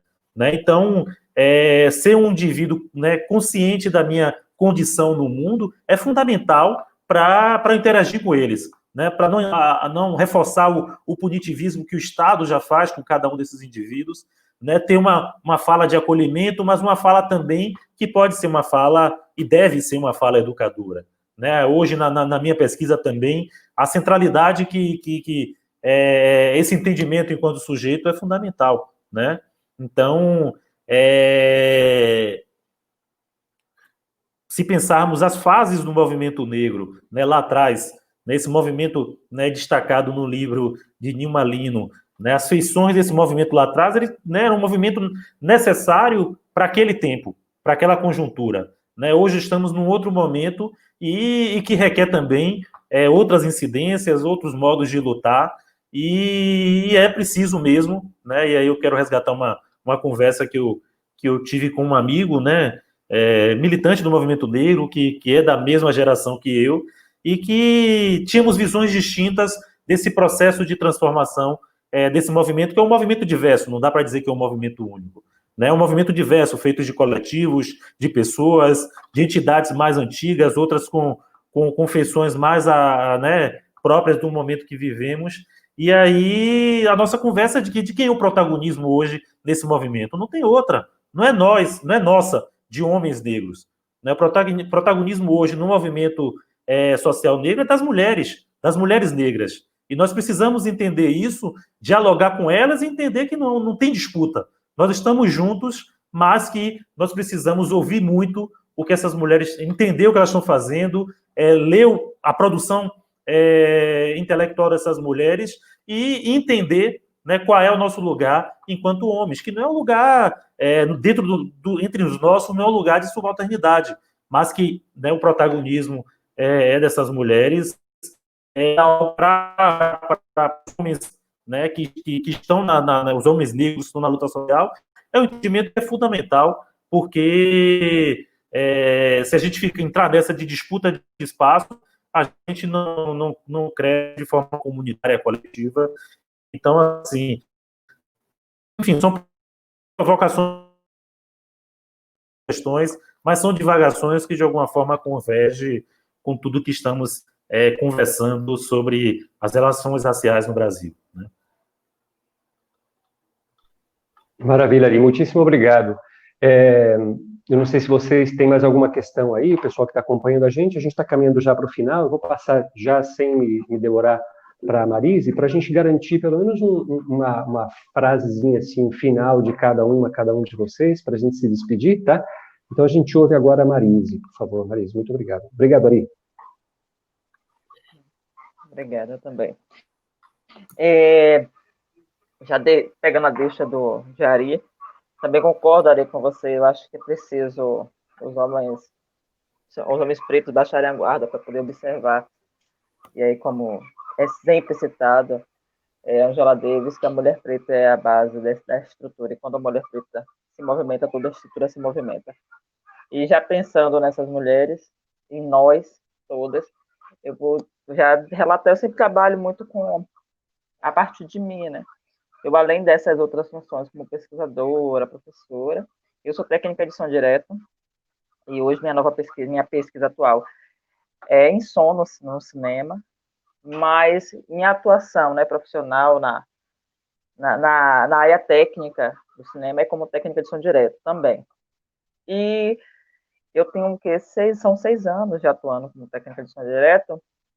Nesses 6 anos, eu posso dizer que 99% das produções em que eu trabalhei foram produções de mulheres pretas. E por quê? Por conta da coletividade, por conta da rede, por conta do apoio. Eu ouvi de Larissa Fulana de Tal que ali a gente poderia aprender juntas, a crescer juntas, a errar e acertar. Então, abertura, né, que nos é dado em conjunto. Então, a gente se fortalece.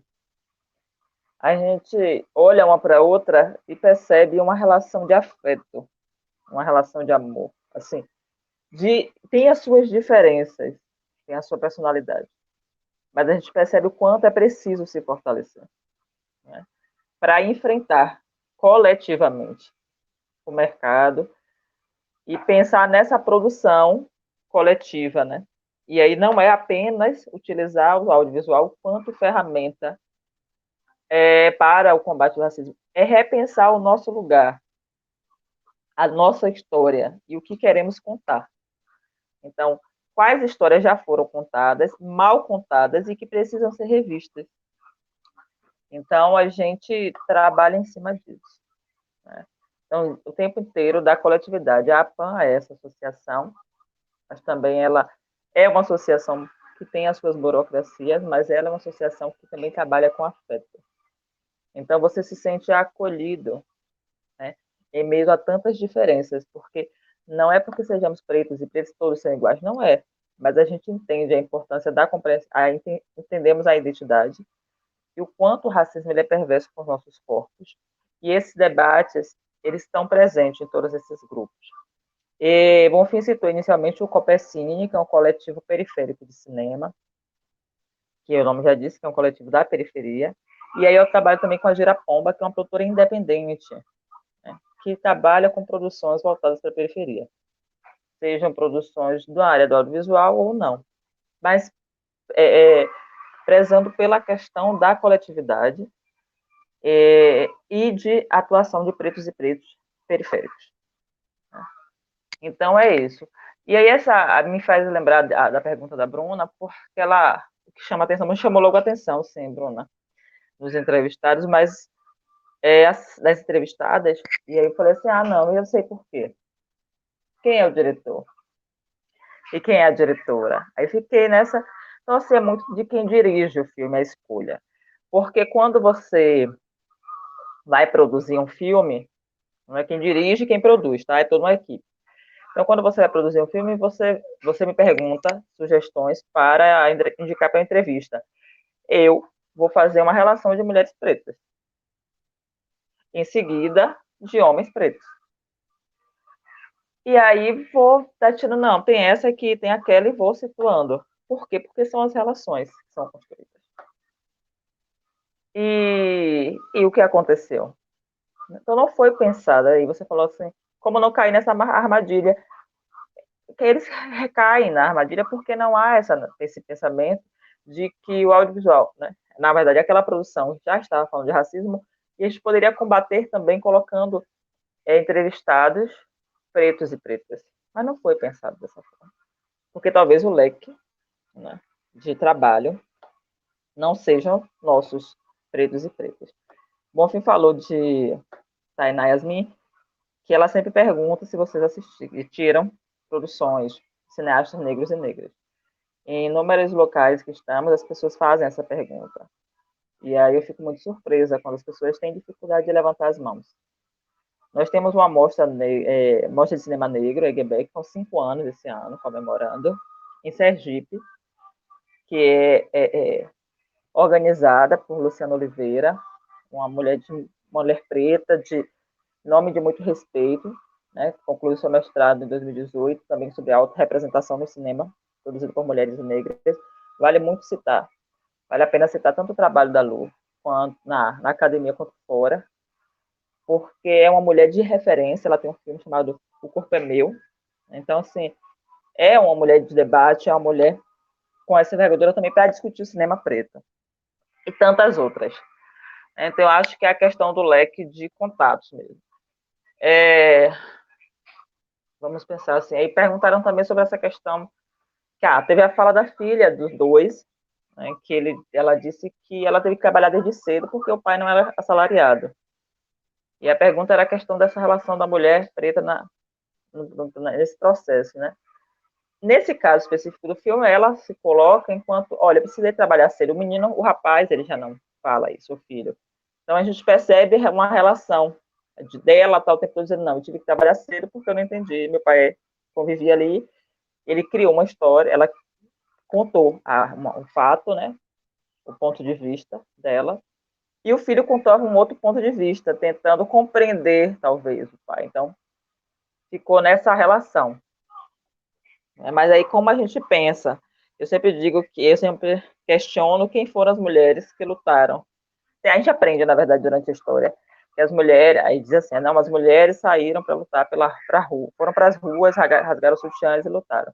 E aí eu sempre pergunto quem foram essas mulheres. Porque eu disse, minha avó não estava na rua, não. Minha avó estava lá na cozinha, fazendo a comida, enquanto essas mulheres estavam nas ruas. Né? Então, a nossa relação é o tempo todo do público. Né? A gente tem que estar o tempo todo sabendo lidar com o público e com o privado, com o público e com o privado. E é o tempo todo um desafio. Né? E aí você não pode ficar embrutecida, você tem que ser dócil. Então, essa relação nos afeta. Então, assim, quantas cargas, né, nós temos, tanto para o mercado de trabalho, quanto para a questão privada.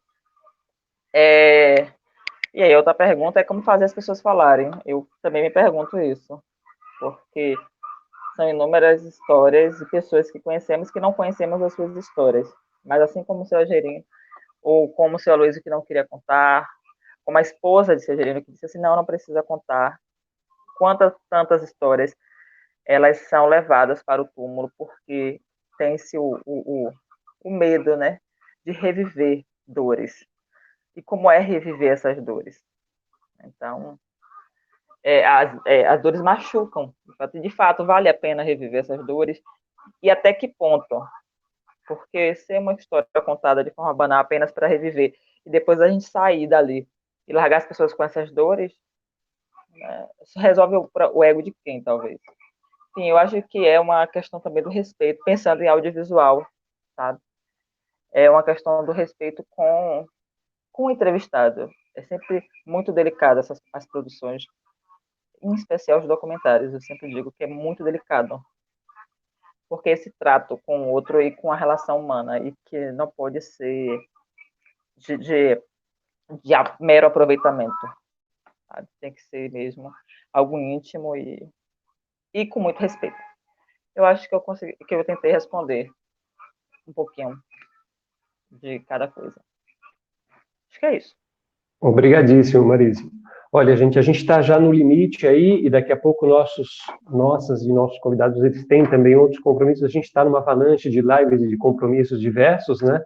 Então a gente já precisa encerrar mesmo, mas eu queria, além de agradecer profundamente as pessoas que estiveram acompanhando, a vocês três e a Sofia também, mas eu queria que a gente fizesse uma rápida rodada. Eu ia mencionar essa pergunta de Alana Barbosa, que está acompanhando a conversa aí. Ela vem apontando um debate que está pendente também sobre as políticas de ações afirmativas, né? Em 2022 vai ser um momento de fazer uma revisão dessas políticas, né? E pelo quadro que a gente está acompanhando, é algo que a gente vai precisar discutir desde já, e está muito atrasado, na verdade. Estou falando de um debate público muito amplo, né? Então, assim, como a gente está com o tempo já estourando aí, eu queria convidar vocês para fazer agora uma última fala, se vocês quiserem também comentar alguma coisa a respeito dessa questão que a Alana levanta, né? A gente aproveita também, mas aí uma fala final de cada um de vocês para a gente encerrar, tá bom?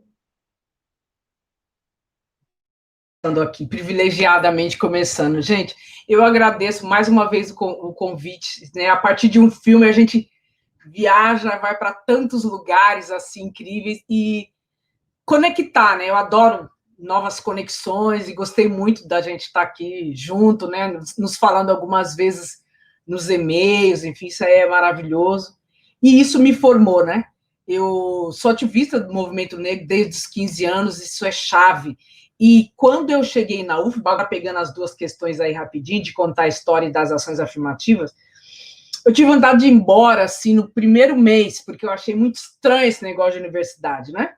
Mas, enfim, sempre atuei na educação popular, em movimentos, enfim. E uma hora, né, alguém fala, poxa, você terminou o doutorado, você não vai para a universidade? Ah, tá bom, tá, vamos prestar um concurso, aquela má vontade, passei, e aí já era uma queda, né, da sobrevivência nas ONGs. Aí eu vim. Quando eu cheguei em agosto de em outubro de 2010, eu fiquei tão passada, assim, até porque eu não conhecia esse racismo de Salvador, né? Mas eu fui salva por um programa. Na época, existia o programa de Conexões de Saberes, era diálogos entre a universidade e as comunidades populares. E eu fui, assim, presenteada com a coordenação desse programa, que foi fundada por Florentina Souza, depois teve América, Nazaré, Henrique. Nossa, foi, assim, um presente. E eu tinha 110 bolsistas e eu ficava com esses bolsistas, não tinha lugar, a universidade não era assim tão simpática a esse programa, e a gente ficava segunda, quarta e sexta, de 14 até as 17 horas, e a grande questão era formar, né, esses jovens que eram de ações afirmativas, negros, brancos, pobres, quilombolas, enfim, hoje todo mundo formado já quase, né? Porque eles estavam ingressando como cotistas e tinha que garantir essa permanência com a qualidade e o sucesso, e a grande chave era contar a história. Então a gente ficava buscando muitas estratégias de contar a história, não sua individual, porque não é exatamente a sua história individual, mas essa história coletiva, né? Essa história que nos faz, ou estamos nos fazendo aí, Brasil. E era incrível, até hoje a gente se encontra, tem grupo, etc. Como foi importante, né? Estarmos juntos contando as nossas histórias, e eram histórias, assim, incríveis, e histórias também de muita felicidade, de ter passado na UFBA, aquelas coisas todas. E eu acho que a gente perdeu ao longo desse tempo, agora entrando na avaliação, né, das ações afirmativas, é urgente para todos os coletivos. Nós precisamos escutar a nossa própria voz, né, desses tantos cotistas que estão pelo Brasil, e essa mudança toda que a gente vê hoje, ela é, em grande parte, resultado das ações afirmativas na forma de cotas, e resultado dessa luta que vem desde que atravessa o Atlântico para cá, mas que são histórias muito silenciadas. Muitos cotistas que hoje até estão dentro da universidade como professores não trazem essa história à tona. Muito pelo contrário, até muitas vezes fica meio subsumido que são cotistas. Então, eu tive um prazer assim imenso e também me constituí como uma mulher negra, né, professora dentro da Universidade Federal da Bahia. O que vamos combinar, gente? Pelo amor de Deus, não é fácil, não, né? Eu me constituí também como uma professora negra dentro da universidade. E eu só tenho assim 10 anos dentro da universidade pública e ter compreendido essas histórias, porque aí muitas vezes também não é ouvir, mas é também fazer a leitura dessas histórias. E eu nunca parei de fazer essas leituras, que eu entro no BI, né, que eu entro nas salas, eu já vou logo mapeando. Quem é quem, como eu vou saber disso? Pelo cabelo, pelo andar, pela bolsa que traz, por tudo. Tudo isso é história. Então, às vezes, eu não vou perguntar, eu vou ler essa história, e eu acho que essa é uma tarefa nossa, e eu, desde já, me coloco à disposição de todos os coletivos que queiram, né, contar essa história, porque isso me faz viver, é o que me motiva a levantar todos os dias e falar assim, por que eu vou para dentro da universidade? Né? Nós temos um trabalho a fazer dentro da universidade, e é só por isso que eu estou dentro dela, porque para ganhar grana, a gente ganha de alguma forma de vários lugares, né? Agora, estar dentro da universidade não é tão confortável assim, se não for para a gente fazer esse trabalho. Vai ser muito duro, porque a gente está numa conjuntura absolutamente desfavorável, e conseguiram dizer para a população que a universidade não fazia nada. Mas agora eu acho também que é a universidade, é a ciência, né, que está dando respostas junto com a população para essa pandemia. Então, eu acho que essa liga, né, entre a universidade e as comunidades agora, ela é fundamental. E nós vamos precisar de todas as pessoas. E aprender também nessa convivência, né, nessa diferença.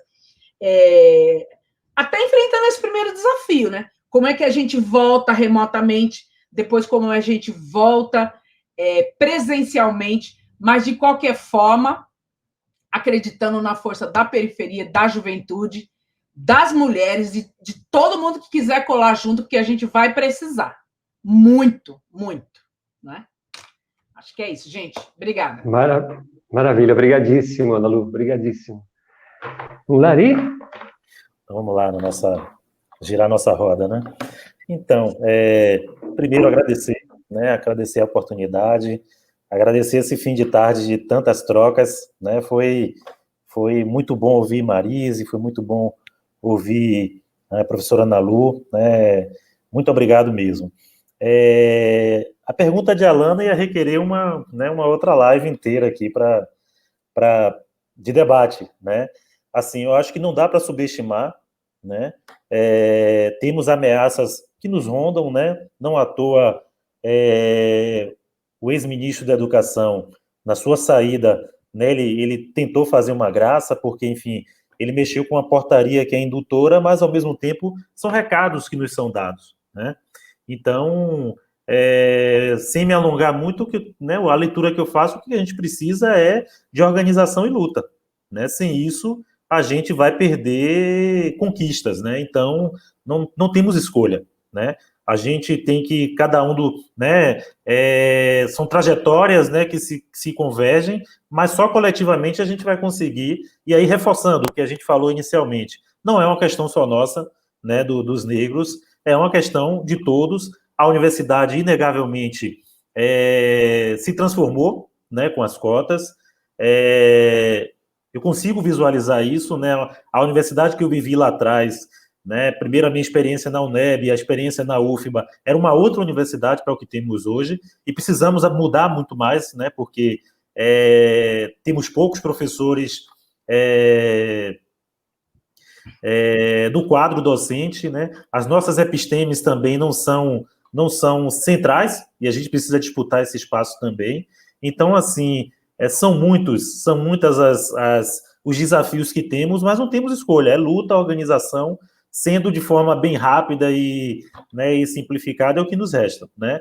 Mas, assim, temos adversários duríssimos, a conjuntura, né, política no governo federal, né, essa turma que a gente se pergunta o tempo todo de onde saíram, eles não estão, né, agindo como agem à toa, senão pelo pouco que conquistamos, né? Essa turma está reagindo a isso, né? É uma turma que reivindica uma supremacia branca, não dá para a gente perder isso de vista.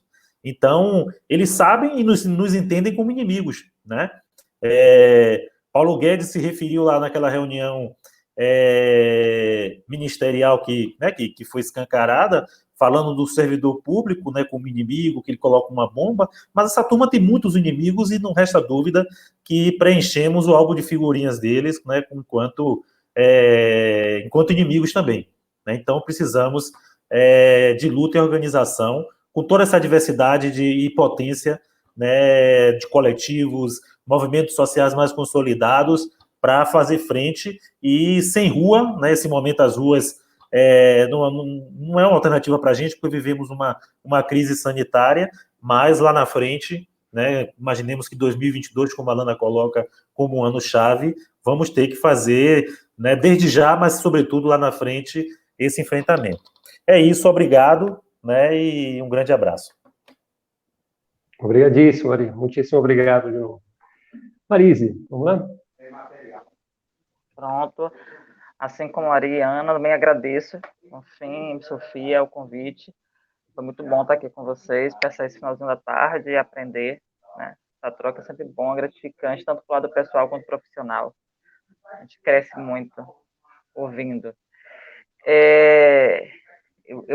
Enquanto a Nada estava falando, rememorando aí conexões, eu sorri porque, sendo, né, uma mulher de periferia, mulher preta de periferia, eu não queria entrar na universidade, eu achava que era impossível a entrada numa universidade pública. E aí eu já dialogava com o teatro, e o teatro, os amigos já estavam na universidade. Isso não eram da periferia. E eu não acreditava que era possível. Até tentar consegui passar em pedagogia como cotista, né, aluna cotista, e a primeira casa foi o Conexões de Saberes. Isso foi em 2007. Então, essa relação com Conexões de Saberes foi lá que eu pude ter contato com Luísa Bairro, Macota Valdina, Nazaré, entre tantas outras mulheres e homens pretos e pretas que me fizeram, que foi essa escola, né? Esse aprendizado. Então, eu tenho grande admiração e respeito pela Conexões, e eu sempre digo assim, quem foi da época do Conexões, enfim, tem uma relação de afeto, né, com a universidade. Então, aprendi muito mesmo. Então, de lá para cá, continuei cotista, né, passei para o BI, depois fiz o mestrado em cultura também, e eu entrei como cotista também em outro mestrado, que é em Sergipe, que é na área de cinemas e narrativas. Então, eu sou uma cotista nata e muito feliz, né, de reconhecer e de lutar por esse espaço. Então, cada dia é sempre um desafio. E lá a gente vem brigando. Entramos apenas 3 mulheres pretas no curso de cinema, e as 3 mulheres pretas são cotistas. E aí a gente fica pautando que, desde o primeiro edital, o processo, a questão de bolsas, né, que tem que repensar a distribuição de bolsas. Mas aí, isso era pensando no ano passado, né? Esse ano, nessa atual conjuntura, se perderam as bolsas, está todo mundo, né? Nesse período do distanciamento, como produzir. Então, aí agora vem reforçando a questão da rede, da coletividade, para que a gente possa produzir em rede, em coletividade, porque a CAPES não parou, não é? Então, aí a gente pensando nessa questão da academia e que avanço a gente tem que dar. Além da questão do enfrentamento mesmo social, tem essa questão sanitária, né, pública aí da pandemia, mas aí a gente também continua brigando com racismo e com tantas outras violências, desigualdades, os medos de sair, enfim. A invasão da polícia constantemente, e tudo que a gente já conhece, né? E aí, a Ana Lu também falou a questão de quem é quem quando ela entrar na sala de aula, saber quem é quem, né? Quem somos, quem entra e quem sai da universidade. Porque esse não é um espaço realmente confortável, é um espaço desafiador. E aí, aqui na periferia, dizem assim, Marisa, que bom, você é uma das referências, porque a gente acredita que você entrou na universidade, mais pessoas podem entrar. E eu fico muito feliz, e o Bonfim, que a grande maioria do JACA hoje está no mestrado, né, e a gente não só entrou para a graduação, mas a gente está avançando, estamos no mestrado, estamos na pós-graduação, a maioria é moradores daqui de Cajazeiras, fico muito feliz com isso. E aí eu posso citar, para perder de vista aqui, nomes de homens e mulheres pretos e pretas que estão na universidade, ingressaram por cotas, e continuam na periferia e fazendo mobilização e movimentação, sendo ativistas e reconhecendo espaço. Então, assim, ir à frente e perceber que ali é um espaço de conhecimento, mas não é o único e não é o conhecimento verdadeiro apenas. Então, é importante ter essa noção de poder, que ali é um espaço de poder, mas não é o único, né? E assim como a Maria falou, acho que manter a organização e luta mesmo em todas as frentes. Eu trabalho com audiovisual, com cinema, então como manter essa luta nesse espaço, né? Como nos organizarmos quanto coletivos, grupos, enfim, associações para combater. E em outras entidades também, outras frentes, como professora, como família, como manter uma família preta estruturada, não é? Como manter o elo. Isso eu sempre digo que manter uma família preta estruturada é uma questão política. Isso fortalece a alma, fortalece seus sentimentos, para que você possa enfrentar também a rua. Né? Então, assim, como manter, como reagir a isso? Então, acho que seja isso, trabalhar em rede, em coletividade, trabalhar com afeto, não temos como trabalhar com esse discurso de que o racional é separado do corpo, não, a gente trabalha com tudo, é corpo e alma envolvido, nós somos corpo e mente, né? Então, que a gente trabalha assim. E algo que a Ana Lu falou, que é conhecer a história do Brasil. A gente precisa, de fato, conhecer a história desse país, para que a gente não caia no esquecimento o que estamos passando nesse momento e as conquistas que obteremos, né? Então, assim, é preciso não cair no esquecimento, porque eu acho que essa foi a grande falha né? Cair no esquecimento, ou tentar velar, ou, enfim, ou essa constante maquiagem sobre a nossa história. Então é isso, que a gente realmente reconte a história e conte a história de fato como ela está sendo apresentada. É sempre um desafio. E que é isso, a luta não vai ser fácil, mas ela é necessária. Obrigadíssimo, Marisa. Ninguém disse que ia ser fácil, né? A gente não sabia que ia ser tão difícil assim. Mas bora lá, né? Gente, olha, de coração, estou feliz demais, assim, de ter podido ouvir vocês, sobretudo a partir desse documentário, né? Como a gente vem dizendo, a relevância dele, eu queria insistir aí nesse pedido, né, que as pessoas estão acompanhando a gente, deem essa força para espalhar geral, assim, este documentário e várias outras produções com as quais a gente tem contato, né? Porque tem uma coisa, eu queria só mencionar algo, por exemplo, que eu ouvi quase ao mesmo tempo de entrevistas com Zósimo Bulbul, com a Yasmin Tainá e com Érica Malunguinho. Eles diziam assim, pensando na proporção da população preta no país, a nossa briga talvez já não seja tanto por representatividade, porque isso quase, em alguns casos, está sendo contado como aquela política do efeito Benetton. Você queria preto? Então tá aí, tem aquela sua cota. A gente coloca na Fundação Zumbi dos Palmares, tá bom para você? Né? Então a cota de preto está contemplada, não vem se queixar, né? Esse tipo de política. Então, ao invés da representatividade, a briga é por ocupar as estruturas, que é o que a Marisa está contando aí. Quer dizer, o que está acontecendo é que pouca gente ainda não percebeu, é que tem um movimento de muitos séculos que está se gestando, aquela ideia do quilombismo, do Abdias, eu volto a isso, né? Mas tem um movimento que está acontecendo para bem e para mal, né? Fora dos holofotes, e está dando nisso aí, quer dizer, esses relatos que a gente ouviu hoje aqui, tanto de Ana Lu, de Ari e de Marise, dão conta muito disso, né? Da potência que a gente está identificando.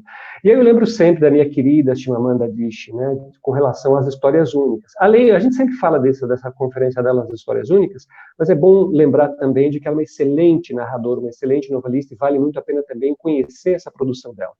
Mas aquela famosa conferência dela sobre o perigo das histórias únicas tem a ver com isso que vocês o tempo todo insistiram também, né? Quais são as histórias que a gente precisa contar, o que a gente quer contar, com quem, quais são as nossas interlocuções, a partir de que sensibilidade, de que prisma. Porque isso tem a ver também com os referentes com os quais a gente trabalha. Qual é a nossa bibliografia, com quem a gente vem trabalhando, quais são as categorias, etc., para a gente se pensar, né? Bom, duas últimas coisinhas. Marise falou do JACA, só para quem não conhece, JACA é a Juventude Ativista de Cajazeiras, né? Que a gente espera, eu já conversei com eles, a gente espera que em breve a gente faça uma live dessas assim também, a partir de uma provocação, e evidentemente eu vou adorar que a gente volte a se encontrar, Ana Lu, Marise e Ari, mas também quem está acompanhando a gente aqui. Agradeço profundamente mesmo, e eu queria, além de tudo, além de agradecer e felicitar a iniciativa do Centro Acadêmico de Humanidades do BI, dizer isso, já tem algumas sugestões, né, para que as pessoas bombardeiem o CA com sugestões de filmes, né, mas além da experiência que você veja o filme individualmente na sua tela, que procure espaços onde você possa conversar. Vocês repararam hoje aqui o que muda, né, na nossa leitura, né, quando a gente pode conversar, porque a experiência de você ver, claro que é transformadora, mas poder conversar, poxa, é o que continua valendo muito a pena. E, para deixar registrado, algo que é muito importante, e que com isso eu considero que daria para fechar com chave de ouro aqui. A gestão do CA do BI de Humanidades, que está co-organizando essa atividade, toma como referência e nome Macota Valdina. Então, acho que é importante deixar isso registrado também. Tá? Agradeço profundamente a todas e todos, o pessoal que esteve acompanhando aí. Esse vídeo vai ficar, com certeza, disponível na página do CA, para vocês compartilharem também, pessoas que eventualmente não puderam acompanhar, mas que viram o documentário, porque a gente teve que jogar um pouco com a disponibilidade dos horários de todo mundo, então teve gente que, infelizmente, por uma razão ou outra, não pôde acompanhar. Mas fiquem ligadas nas agendas, né? Tem muita coisa legal para acontecer por aí ainda. Assim que, muitíssimo obrigado, uma linda semana para todo mundo, e estamos juntos aí. Obrigado, gente, valeu mesmo. Gente. Um grande abraço. Muito obrigada.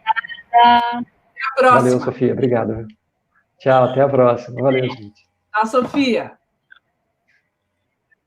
Tchau, gente.